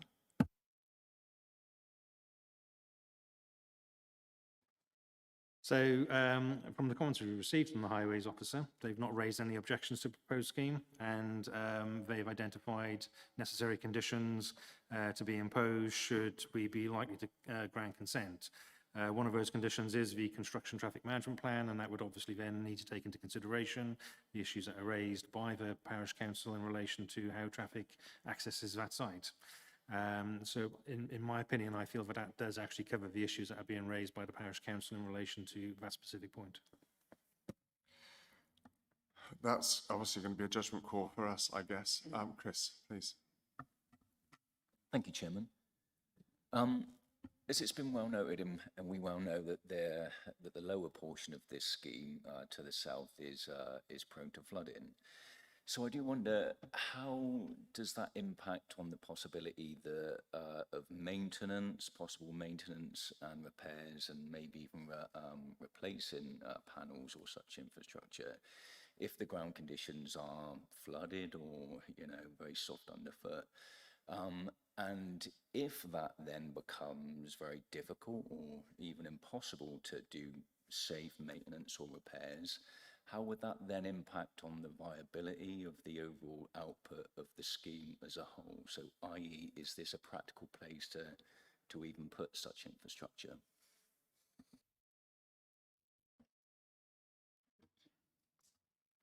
So the solar panels themselves would be sited outside of the floodplain. They won't actually be in the floodplain.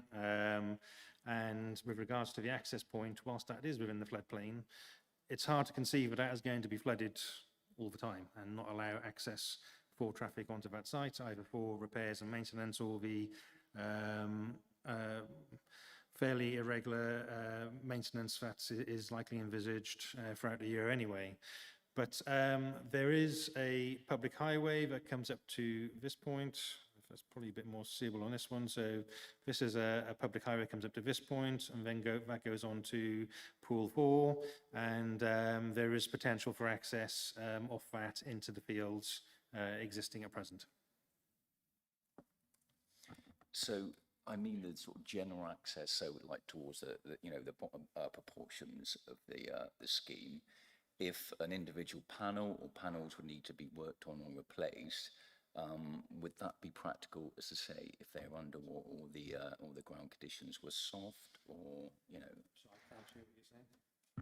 Sorry, apologies. I think it's my earpiece. So to the lower sections, I understand that there's access at the top, but to the lower sections of the scheme, if any individual panel or related infrastructure needed to be worked on, would that be possible? Would that be credible if the ground conditions were difficult? Yes, the proposal includes access tracks across the site. They would be more than feasible to access the lower part of the panels from the northern access points. Can I just ask, we didn't ever gain clarity on the bridleway question that was raised earlier. Was that answered? I'm not sure what the bridleway question was. The applicants have the right to... Yeah, so Christopher, Councillor Newby raised that. I did answer. You did. But basically, there is the existing public right-of-way there. There are existing access points off that public right-of-way into those fields, and there's been no objection raised by the public right-of-way officer in relation to access going along that route. Just so long as that access route is maintained accessible for public, then there's not an issue from the public right-of-way people. Right, okay. I might come back on that. Stuart, Councillor Palmer, please. A couple of things. On the highways side, I assume all the discussion is just for the effect during construction, because I would think a solar farm has very little proportional increase on traffic post-construction. Is that correct? Yes, so the majority of the traffic issues will be during the construction phase, which is currently proposed to be around the 6-month mark. Post-construction phase, you would be looking at very little traffic associated with this solar farm during the lifetime of its, during the 40 years that it's proposed. Undoubtedly, as one of the other councillors has identified, there may be times when solar panels are going to be changed or have issues, but you would not be looking at the level of construction traffic that you would see as part of that initial phase. The only other time which you would probably be looking at a similar level of traffic is during the decommissioning phase. And we would be looking at, and we would be looking at conditioning, having details of that before they do that. Okay, another question on the scale. How does this compare proportionally, say, with the Larkdown application? What percentage of that type of size? Is it just as a matter of interest? Could you, a rough calculation? I could have done it myself beforehand, I should have. I don't know the size of that site, but for example, the recent Potton Farm site, which was to the southeast of this one, would have been probably in the region of 3 to 4 times the size of this site. Chair, I follow up, I can't give a precise answer, but there are different scales of solar farms. So the Lime Down solar farm is going through the development consent order process, which is, because it's so big, it's classed as national infrastructure. So that's why, whilst the council will be making its representatives to the planning inspector about that, as will all the various stakeholders, it's a government planning inspector will make a recommendation to the Secretary of State. So that's like, mega size infrastructure. Ones like this are very much, I think, significantly below that. But I can find out a bit more information if I message a colleague. But yeah, certainly it doesn't compare really in terms of scale, is my view. Nigel, Councillor White. Thank you. I've got 2 things, but just before I do, appreciate all the comments from Liz and your name from CPRE Wales, Mary. Yeah, sorry. I just want to ask 2 technical questions, if I may. Quite different. One I'll start with, which is the map up there. How old is the data that you use for floodplain on these maps? Bearing in mind, in the last 2 years, there have been significant changes in floodwater in our area, and I just wondered when this data is from. So this, actually, that's not this one, is it? It's this one here. This flood mapping data is off our GIS. I don't know the age of that. However, the whole issue relating to flooding has been assessed with the applicant's own assessments of the flooding potential of the watercourse there, in communication and discussions with the Environment Agency. So the principal main body, the Environment Agency, in relation to flooding at this site, has been a part of the discussions and has agreed the data and the mitigation required to overcome the flooding issue at this site. Thank you very much, although I would have some questions about the Environment Agency's ability to assess flood risk in current times. I will move on to the second question, if I may, which is coming back to a new concept for me, the creeping baseline syndrome. You seem to be minded initially that this was something that you might consider objecting to this planning application on. Is that right? It wasn't something I was minded to object on, but it was something I was concerned that was coming into the consultant's methodology. And I wanted to raise that, and I wanted to see if the applicant's consultant wanted to change their methodology. I'm more concerned with respect to the applicant's consultant about how you would feel arguing your case in front of the planning inspectorate should it come to that. I don't, as I said in my evidence earlier, I don't think I have enough evidence to be able to stand up and argue that there is creeping baseline syndrome here, and there is enough evidence of landscape cumulative harm to the overall landscape in this particular case. Thank you very much. Thank you, Chair. I'll come to you just a minute, Andrew. Gary just wants to come back on the question that was raised just now about Lime Down. Yes, thank you, Chair. I managed to find out the information. And of course, the key thing to say at first is that you're considering the scheme before you. However, the site area of the application before you today is, as set out in the report, 29 hectares, 29 from an initial report that was produced for the Lime Down proposal, that is 2,834 hectares.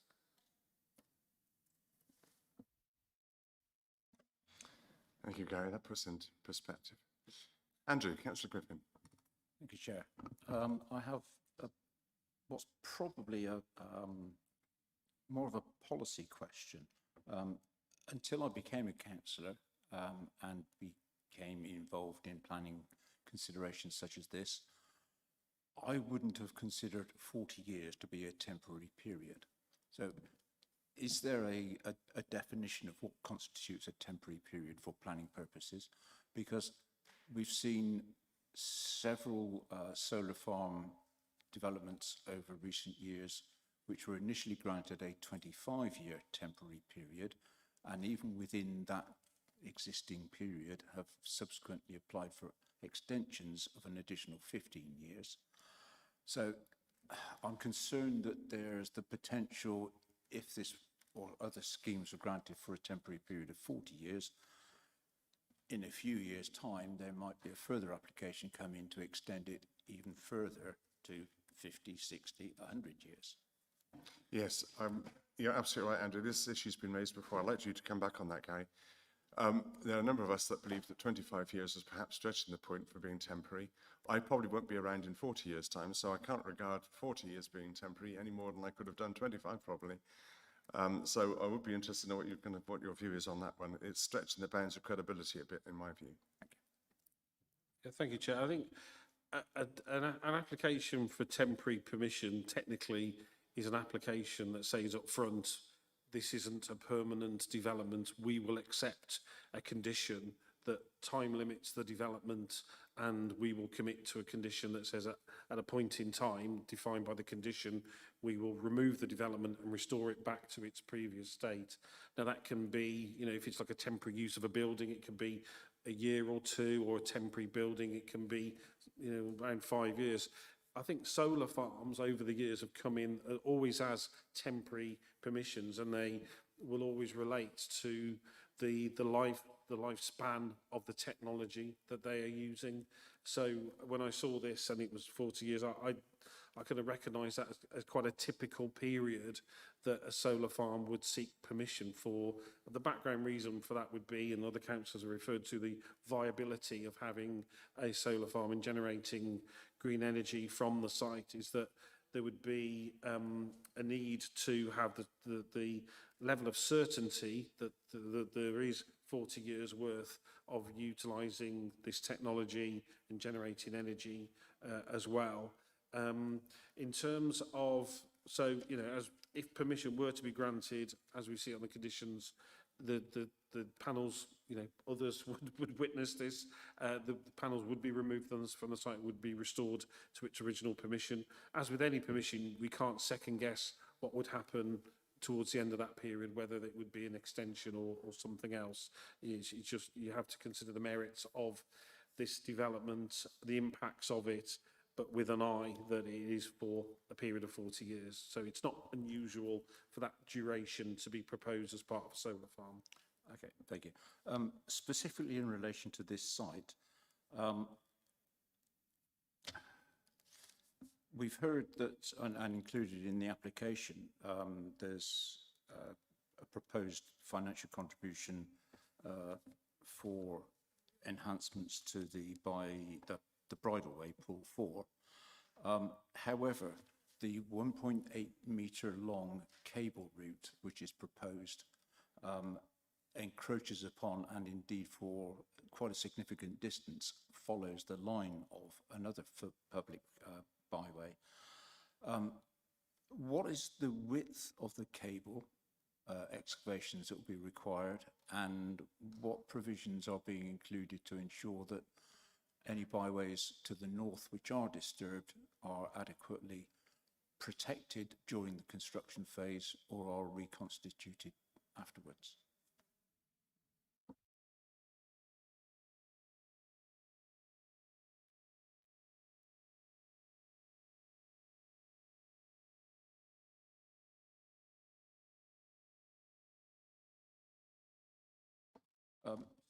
referring back to the Lime Down proposal and the proposed cable route from that site down to the substation at Melksham, I believe the indicated construction requirement for burying those cables is up to 50 metres. Up to 50 metres wide is the proposed width of the not necessarily the completed cable, but the extent of the construction width to enable burying of those cables. Obviously, the power output from this development is not going to be nearly as high. So I'm just wondering what trench or other sort of construction width will be required, and what the disturbance levels will be on the byways that are affected by it. So within the PowerPoint presentation, there are the examples of the proposed trenches that would take the cables from the site to the pylon. I don't believe there are anything in comparison to what you're suggesting here for the limestone. I don't have the dimensions to hand, I'm afraid, but I think you're looking at a couple of meters, something like that, and they would be required to keep the rights of way accessible at all times. So, for example, sometimes you will see methods of crossing such paths through underground boring techniques. I'm not saying that's being used here, but basically they will have to ensure that the public right-of-way is always accessible unless they agree otherwise with the public rights-of-way team. And it would have to be returned to its current state. Yeah, my main concern is the route of another right-of-way, Pole 2, which runs roughly northwards towards the upper end of the cable route, and from the indicative map provided, it seems that the cable route would either follow that bridleway route exactly or run parallel to it very closely.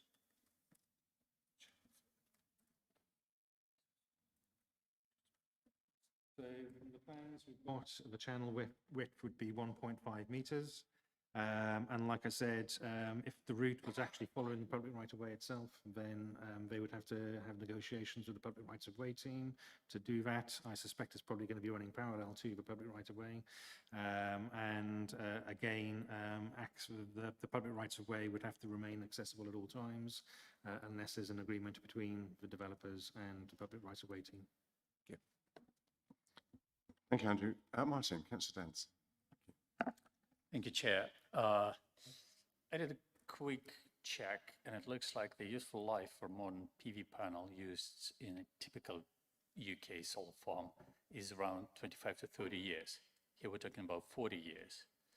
And again, it's the the time of the warranty provided by the manufacturer. There are other considerations which include, the degradation of performance, which is normally related to heat, and we know that the climate is getting increasingly hot, and it increases. And more importantly, some other components, like inverters,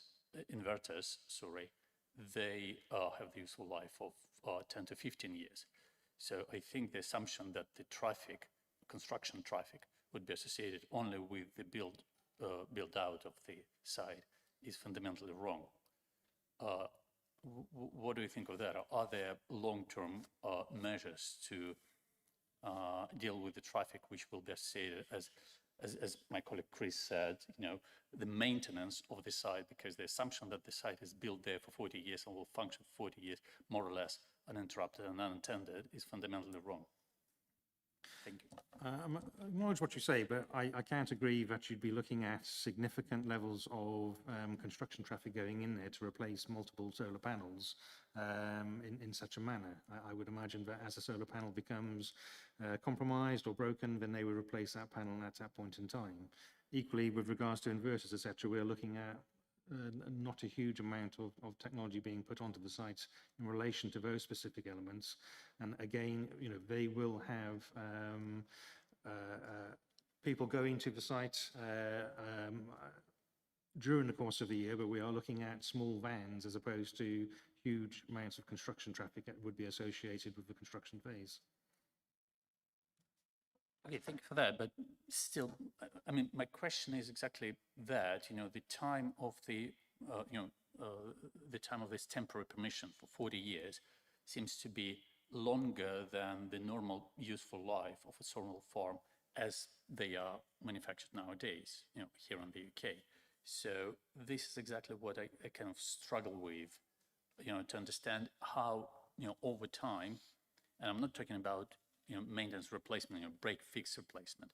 I'm saying that, you know, another interesting stat which I found that the degradation rate of the panel is roughly 0.5% a year, which means that after 20 years, there will be 10% less output of this farm on average. And again, that would that might put in question, you know, the economic feasibility given the cost of electric power generated through green technologies will normally go down. So again, that is exactly what I don't exactly understand, and I don't understand how you know, these were included in the conditions imposed on the development. You know, what we know already is that it's not going to be the same way for 40 years. That's almost guaranteed. It's roughly half of this lifetime. So we should expect a significant development roughly around halfway, you know, through these 40 years. So the question is, and again, sorry if it was somehow reflected in the materials, because I only joined this meeting yesterday as you know, and I only became the substitute 2 days ago. But the way I went through the materials, I found no mitigation of that or no explanation for that. And that's what I'm really struggling with.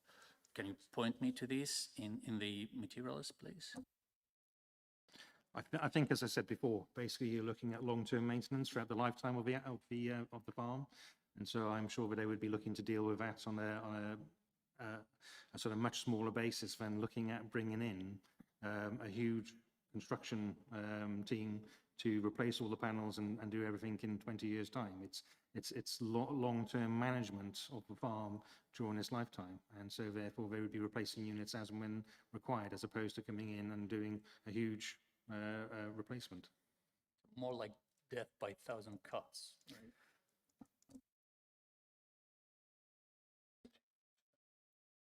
Okay. Just following up briefly, thank you, Chair. I think we don't have any evidence that they won't largely still be intact and require a light touch maintenance at the 20-year period. Equally, we don't have the evidence to show that they will last fully until 40 years. So it's hard to find evidence either side of that point. It's a good point, but it's hard to actually find the evidence to, you know, to prove it or otherwise, really, I would just say. I'll just come back to you in a minute, Christopher. Just Martin's touched on a point that was fleshed out in more detail by Nick earlier when he raised the concern about the construction management plan. Now, the question was raised by Nick that they don't come back to us, do they? They're decided by you. Clearly, we have significant concerns about this.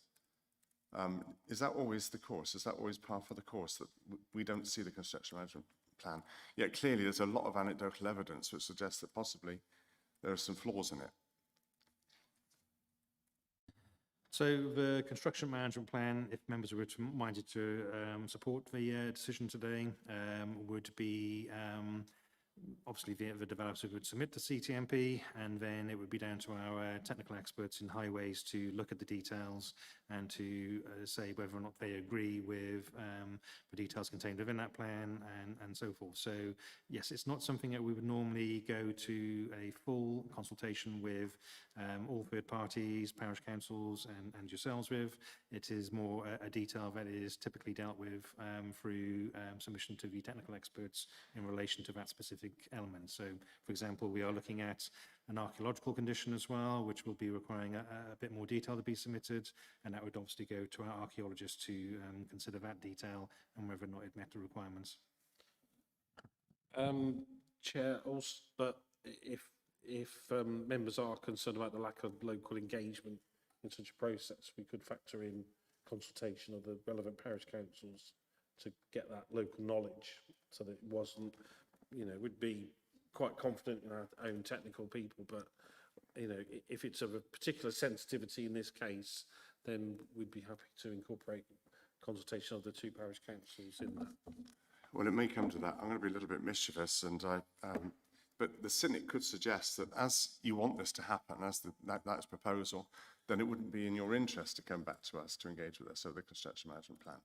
I want to say you as a generic term, not you personally, but you know what I'm saying. You know, it's and that's why I think it's important. I think it's important that members should be engaged. I'll come back to you in just a minute, Nick. I don't want you to come back on that.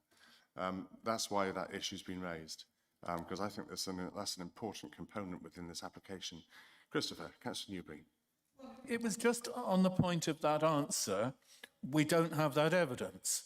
I mean, I think officers distinguish, when they talk about evidence, I think they would normally distinguish between a submission, a sort of professional submission by somebody who's qualified to give an opinion on something from somebody who isn't qualified. But if you have evidence, surely the reason why you have it is that you ask for it.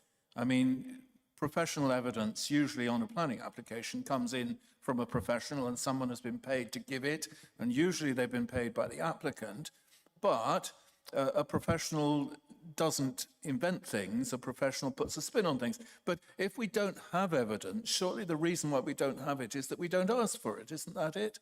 I mean, we're surely entitled to make presumptions based on sort of reasonable projections of facts. And I'm just wondering, if we don't have that evidence, is it because we haven't asked for it? And if not, should we not do it? Yep, absolutely. That's why I think the local knowledge is absolutely vital here.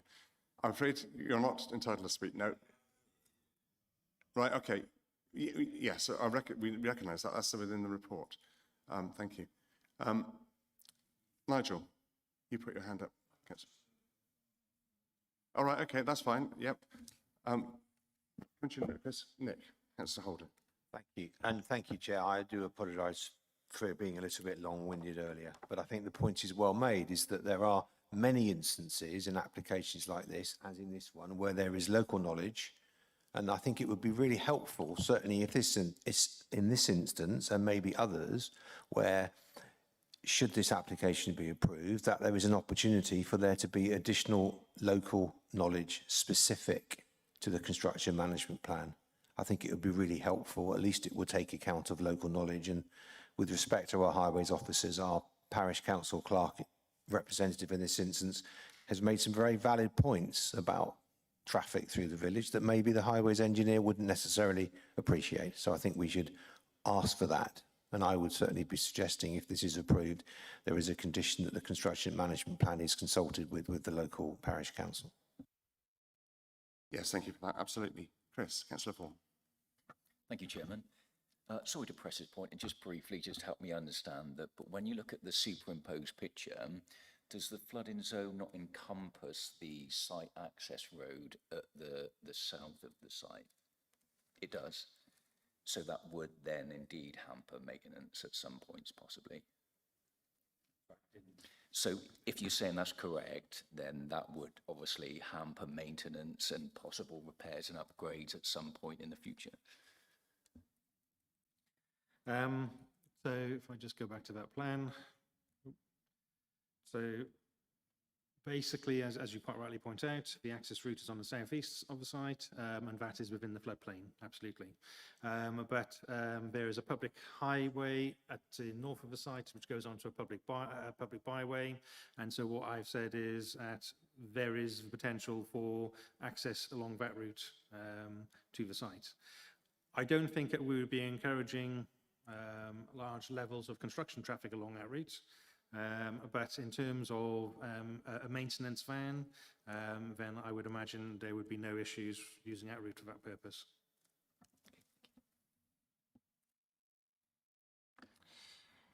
Thank you. Yes, Andrew. Councillor Griffin. I have I guess following on from Chris's question just now, I'm concerned about the impact of the identified flood area, but also worried about potential runoff contamination into what is Polshot Brook to the south, about 50 metres or so from the southern boundary of the construction road. That feeds then into Semmington Brook and ultimately into the River Avon. So is there any mitigation of potential runoff during the construction phase, and whether there are any chemicals or other items, materials which might wash off of the panels through its 40-year temporary life that might cause environmental concerns? So the application has been looked at by our ecology team. They are satisfied, following the submission of further detail, they are satisfied with the scheme and that it can deliver the necessary BNG, it can deliver the necessary mitigation, and that it would not have any issues in relation to networks such as what you've identified. What we are imposing on the consent, if members are minded to support, are additional conditions which will seek to protect the environment during the construction phase and the local biodiversity and environment as part of the scheme. I'm interested to know what your responses are to this. I have concerns, these have just been raised in the last few comments. On the top of page 64, the concerns and objections from third parties are acknowledged. This is from Highways. However, it is considered that the scheme has sufficiently demonstrated that the site can be accessed by all the necessary vehicular movements without impacting on highway safety of existing users in the area or in the identified public rights of way. I find that quite an alarming statement in the light of some of what we've heard today. The development is considered to provide appropriate mitigating measures to offset any adverse impacts on the transport network. The scheme is therefore, this is their words, not mine, considered to comply with core policies 42, 60, 61 and 62, strategy, etc., etc. Now, it would have been nice if I'd seen some concession by them that there were significant highways issues there, instead of perhaps one could argue just glossing them over. Then on top of that, we have at the top of page 65, objections have been received. This is unusual. Objections have been received from the Environment Agency to the site being partially located within flood zones 2 and 3. They consider the submitted FRA fails to meet national planning policy requirements and does not adequately assess flood risks associated with the site. Specific concerns include the lack of evidence that solar panels will be raised above the design flood level and insufficient assessment of how fencing, gates and access tracks may obstruct flood flows or reduce floodplain storage. The agency advises that the FRA must demonstrate how the development will remain safe and operational during flooding, avoid increasing flood risk elsewhere, and not result in a net loss of flood path capacity. I haven't actually seen that floodplain capacity addressed, so I've got concerns with all that. And you're say they've been addressed? They have been addressed. As I said before, the Environment Agency, with discussions with the applicant, have gone through these issues. So that what you've referred to there is acknowledgement within the report of the issues that were initially raised by the Environment Agency. These have been addressed during the course of the application process between discussions with the applicant and the Environment Agency, and the further submission of detail satisfied the Environment Agency's requirements, so therefore they removed their objections. Okay. Local evidence would suggest otherwise. I think they still have their concerns, but that's what we've got on the paper, but that's what I wanted you to come back with. Now, I wanted to raise another issue, which was raised in the opening remarks by Councillor Newbury, and that is over agricultural land classification. The written ministerial statement in May 2024 tells us that we shouldn't be using best and most versatile land. That's 1, 2 and 3A. You mentioned 3, well 3 does include 3B, which is good to moderate use. I don't think I've seen in here the percentage of 2 and 3A, which clearly there is within this site, and it's landlocked. Do we have any percentages on that? I'm afraid I do not off the top of my head, and it's a letdown in my report that I didn't have those percentages this time.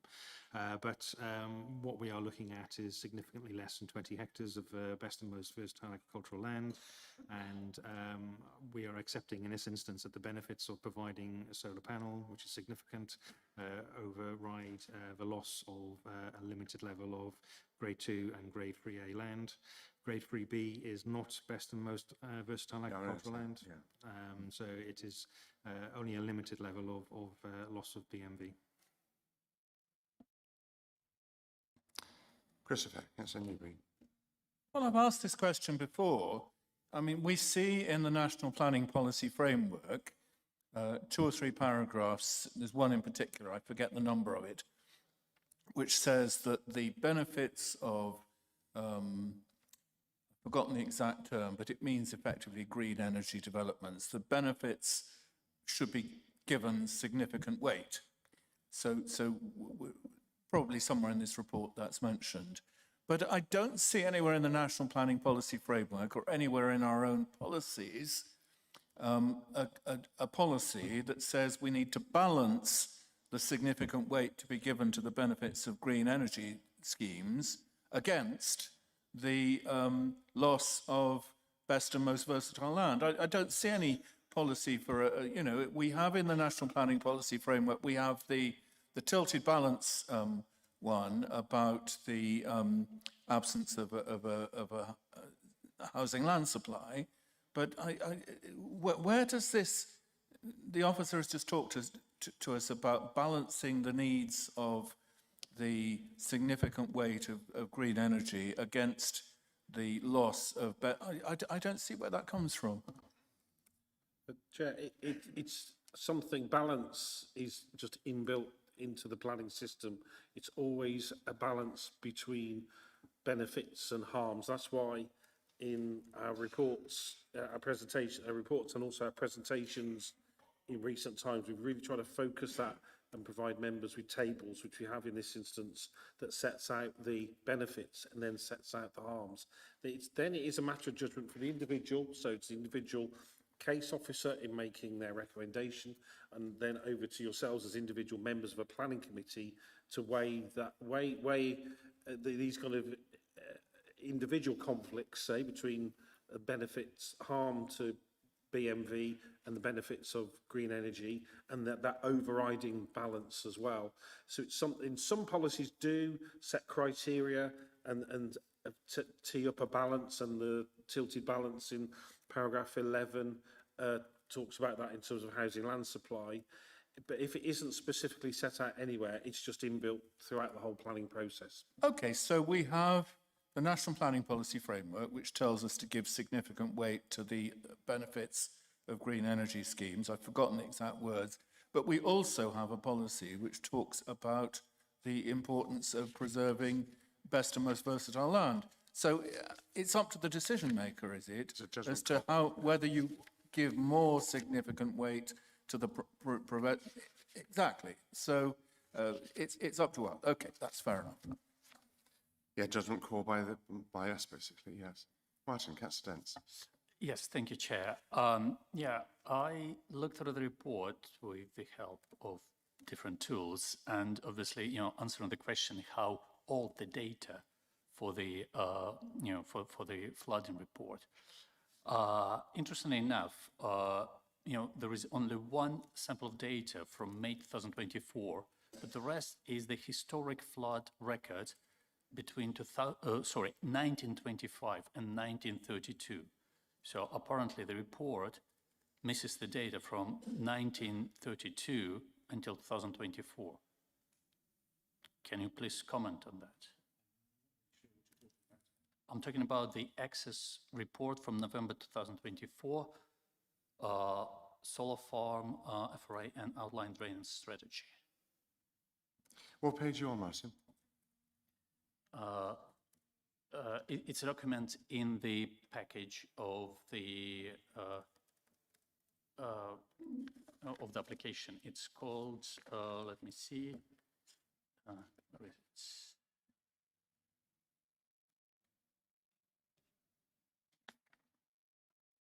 Flood risk assessment and drainage report. Provided, uploaded to the portal on 24th of December 2024. The document itself is dated November 2024. Exactly. So it only refers to historic data over 100 years old. I have to acknowledge what you're saying here. You have it in front of you. I don't have it in front of me. As I said before, the flood data information we have on our system is what we use in terms of carrying out our assessments of planning applications. In this instance, it's recognised that part of the site falls within the floodplain, and those flood maps are obviously provided to us by the Environment Agency, the necessary experts in relation to this area, and the scheme has undergone significant discussion between the Environment Agency and the applicants during the process of this application, and the Environment Agency have removed their objections based on the overall submission as submitted by the applicants. So that includes the further discussions and details submitted post the submission of our report and the application process. Which I assume are not available to us. It should be all available on the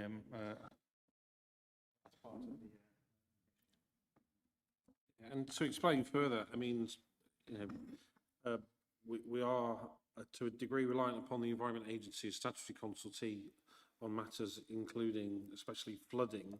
They are very rigorous in terms of assessing this. Sometimes you're dealing with any kind of application, getting the withdrawal of an objection from the Environment Agency can often be the last thing that happens. So they don't, you know, on that, they don't take their responsibilities lightly, and they operate from the most up-to-date flooding information that they have, and it's regularly updated. So I can only say that they would not have withdrawn their objection to this lightly. So they would have been rigorous in their assessment of this, and hence, you know, the citing of the panels outside of the floodplain. Thank you. You flushed out a couple more questions now, and after this, I do want to move to the debate. I'll come to you in just a minute, Stuart. Nigel beat you by a nanosecond. Councillor White, please. Thank you. Sorry, Stuart. Maybe it's the same question. Apologies. I'll try and be brief. Yeah, having raised the question about data on flooding, of course, unless we believe this application or development is going to increase the risk of flooding, it's entirely at their risk as to whether there's extra flooding or not from whatever data is provided. My second question, more simply, because I'm still concerned about cumulative assessment, is, am I correct? Is it the other solar farm you have in Poolshot, is that known as Barley Hill Farm? Is it that one? Is that the existing solar farm in Poolshot? Sorry, excuse me. What's the size of that? Do we know? I don't have that.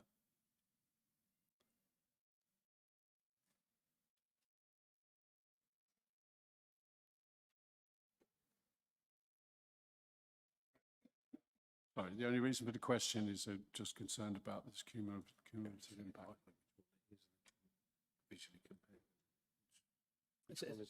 So the large farm one is going to be the one at the end of the red line? Yeah. No. Just to the north, yeah. It's broadly similar. Yeah. Different shape, but similar. Yeah, it's broadly similar. It's different shape, but similar size. Yeah. Stuart. So mine was effectively the same. If this application isn't making the chance of flooding worse, then surely, you know, it's the applicant that's going to suffer if the place floods and a few of the cells go out and they can't maintain them. Or it's not anything that's affecting public safety or health or anything.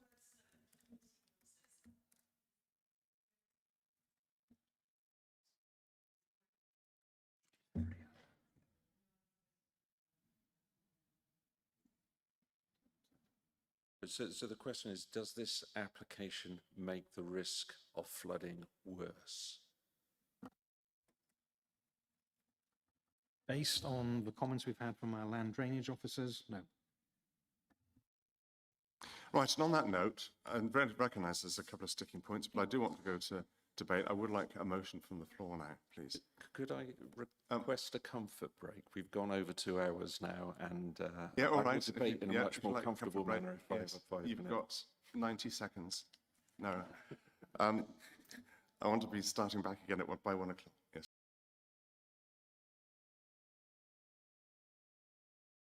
Before we had our comfort break, for a motion, a proposal to be seconded. So I'm going to ask for that now. But I'm just waiting for Gary to come back. Oh, I see. Okay. We can't do it anyway because we're waiting for the meeting to resume shortly. Joe, could I ask a question about the first bullet point there? Wiltshire Council has made a commitment to carbon neutrality of itself by 2030. That we've been told several times, we were told in the debate at the last but one council meeting that the commitment to carbon neutral is by 2030 is about Wiltshire Council's own carbon footprint. But this is referring to Wiltshire Council's commitment to carbon neutrality as if that applied universally. But I don't think it does it? No, it doesn't.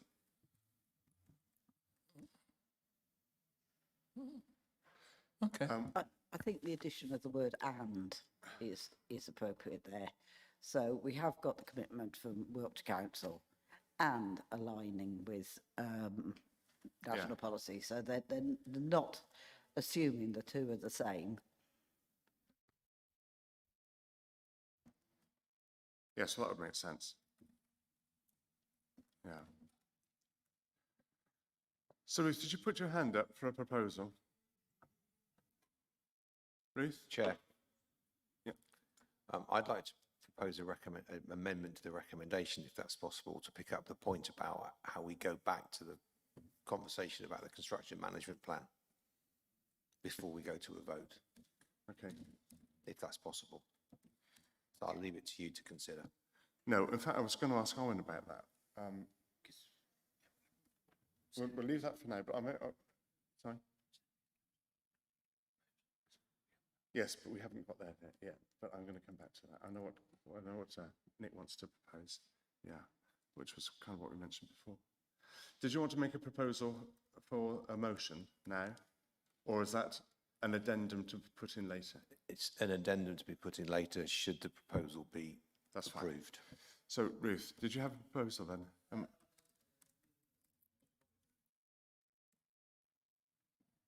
Thank you. I was just going to move that we go to debate for the recommendation and support this. As is on the paper. You did mention about in bullet point 1, after generation, putting "and." I think exactly as it says there is correct. So I haven't got a problem with that. Okay. Christopher, Councillor Newby. Well, it's just that I'm not sure that we can take a decision and then add something after, can we? I mean, that's two separate decisions. And if we take a decision that planning permission be granted subject to the following conditions, we've done it then, haven't we? So should we not, if we're adding an extra condition or an amended condition or a different condition or a note to the app, should we not have that all at the same time so that we know what we're that voting? condition to it, yes. Yeah. So, I mean, maybe the mover and the seconder, I mean, Stuart Palmer was saying about the construction management plan, and we have a member who has thoughts on that. Should they not try to agree something as to what they're adding on to the motion? Yes, that's right. So, to come back to my question, I was going to ask Owen about this condition, about conditioning this. We could add that condition in terms of the construction management plan onto this. So, members are basically considering the application that's in front of them. And obviously members that have approved the motion needs to take into consideration that that is an amendment, and that's part of the agreeing the motion going forward. So if the councillor has moved the motion to go with the officer recommendations, that's the application in front of members to decide upon, and that doesn't include any amendments to the conditions. That's as it is. But if the mover and the seconder, who we don't have yet, were in agreement with putting that condition in, that could be done. Yes. Yeah, that's right. Yeah.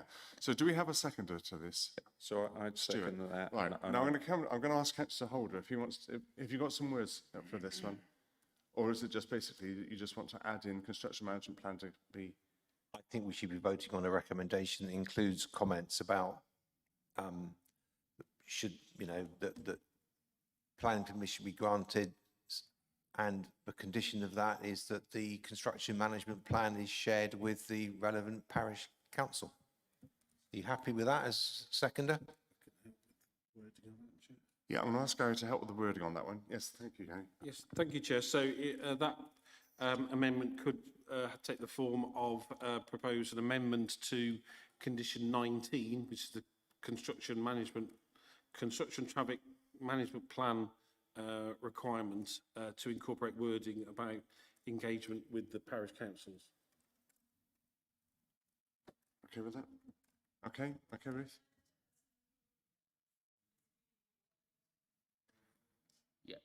Yeah, unfortunately, yeah, it's not possible to communicate with committee during debate, but yeah, can I just check the proposer and seconder were happy with the wording given by Gary there as proposed by Councillor Holder to add that to the substantive motion? Excellent, thank you. And the only other issue that I just wanted to raise, and Ruth helpfully put a word in here, the first bullet point, the proposed solar farm would make a significant contribution to renewable energy generation and supporting Wiltshire Council's commitment to carbon neutrality. We can't say it's supporting Wiltshire Council's commitment to carbon neutrality because we can't commit to the whole of the council being carbon neutral by 2030, but we do have a commitment for Wiltshire Council to be. So I think it would make sense just to put in "and" there. I mean, that's clearly an error on my behalf in terms of typing that sentence. Well, that's all right. It doesn't form part of a decision, that sentence. So it's that is. But it's just a recommendation. It's part of the recommendation. Yeah. So it's ultimately, at the end of the day, the decision is based on the conditions and any amendments that are proposed during the course of this debate, if you are minded to support approving the application. Right, I'll open it to debate then. And I'm deafened by the silence. Does anybody want to say anything to this? I think, to be fair, Howard, we've had most of the debate already in questions. So pleased you said that. Right, okay, so the recommendation is, as it is before you, with the addition of "and" before supporting, and the addition of the fifth bullet point that Gary's just read out regarding construction management plan being shared with parish councils. Are we all happy with that? Are we all content with what we're voting for? In which case, I am going to go to the vote before anybody puts their hand up to speak. All in favour of that motion, please shout. I've got 1, 2, 3, 4, 5. And against?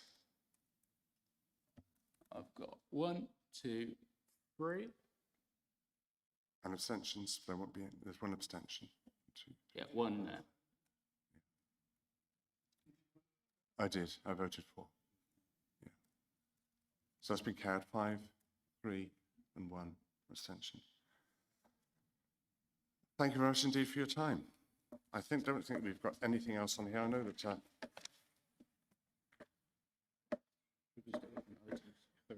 No urgent items.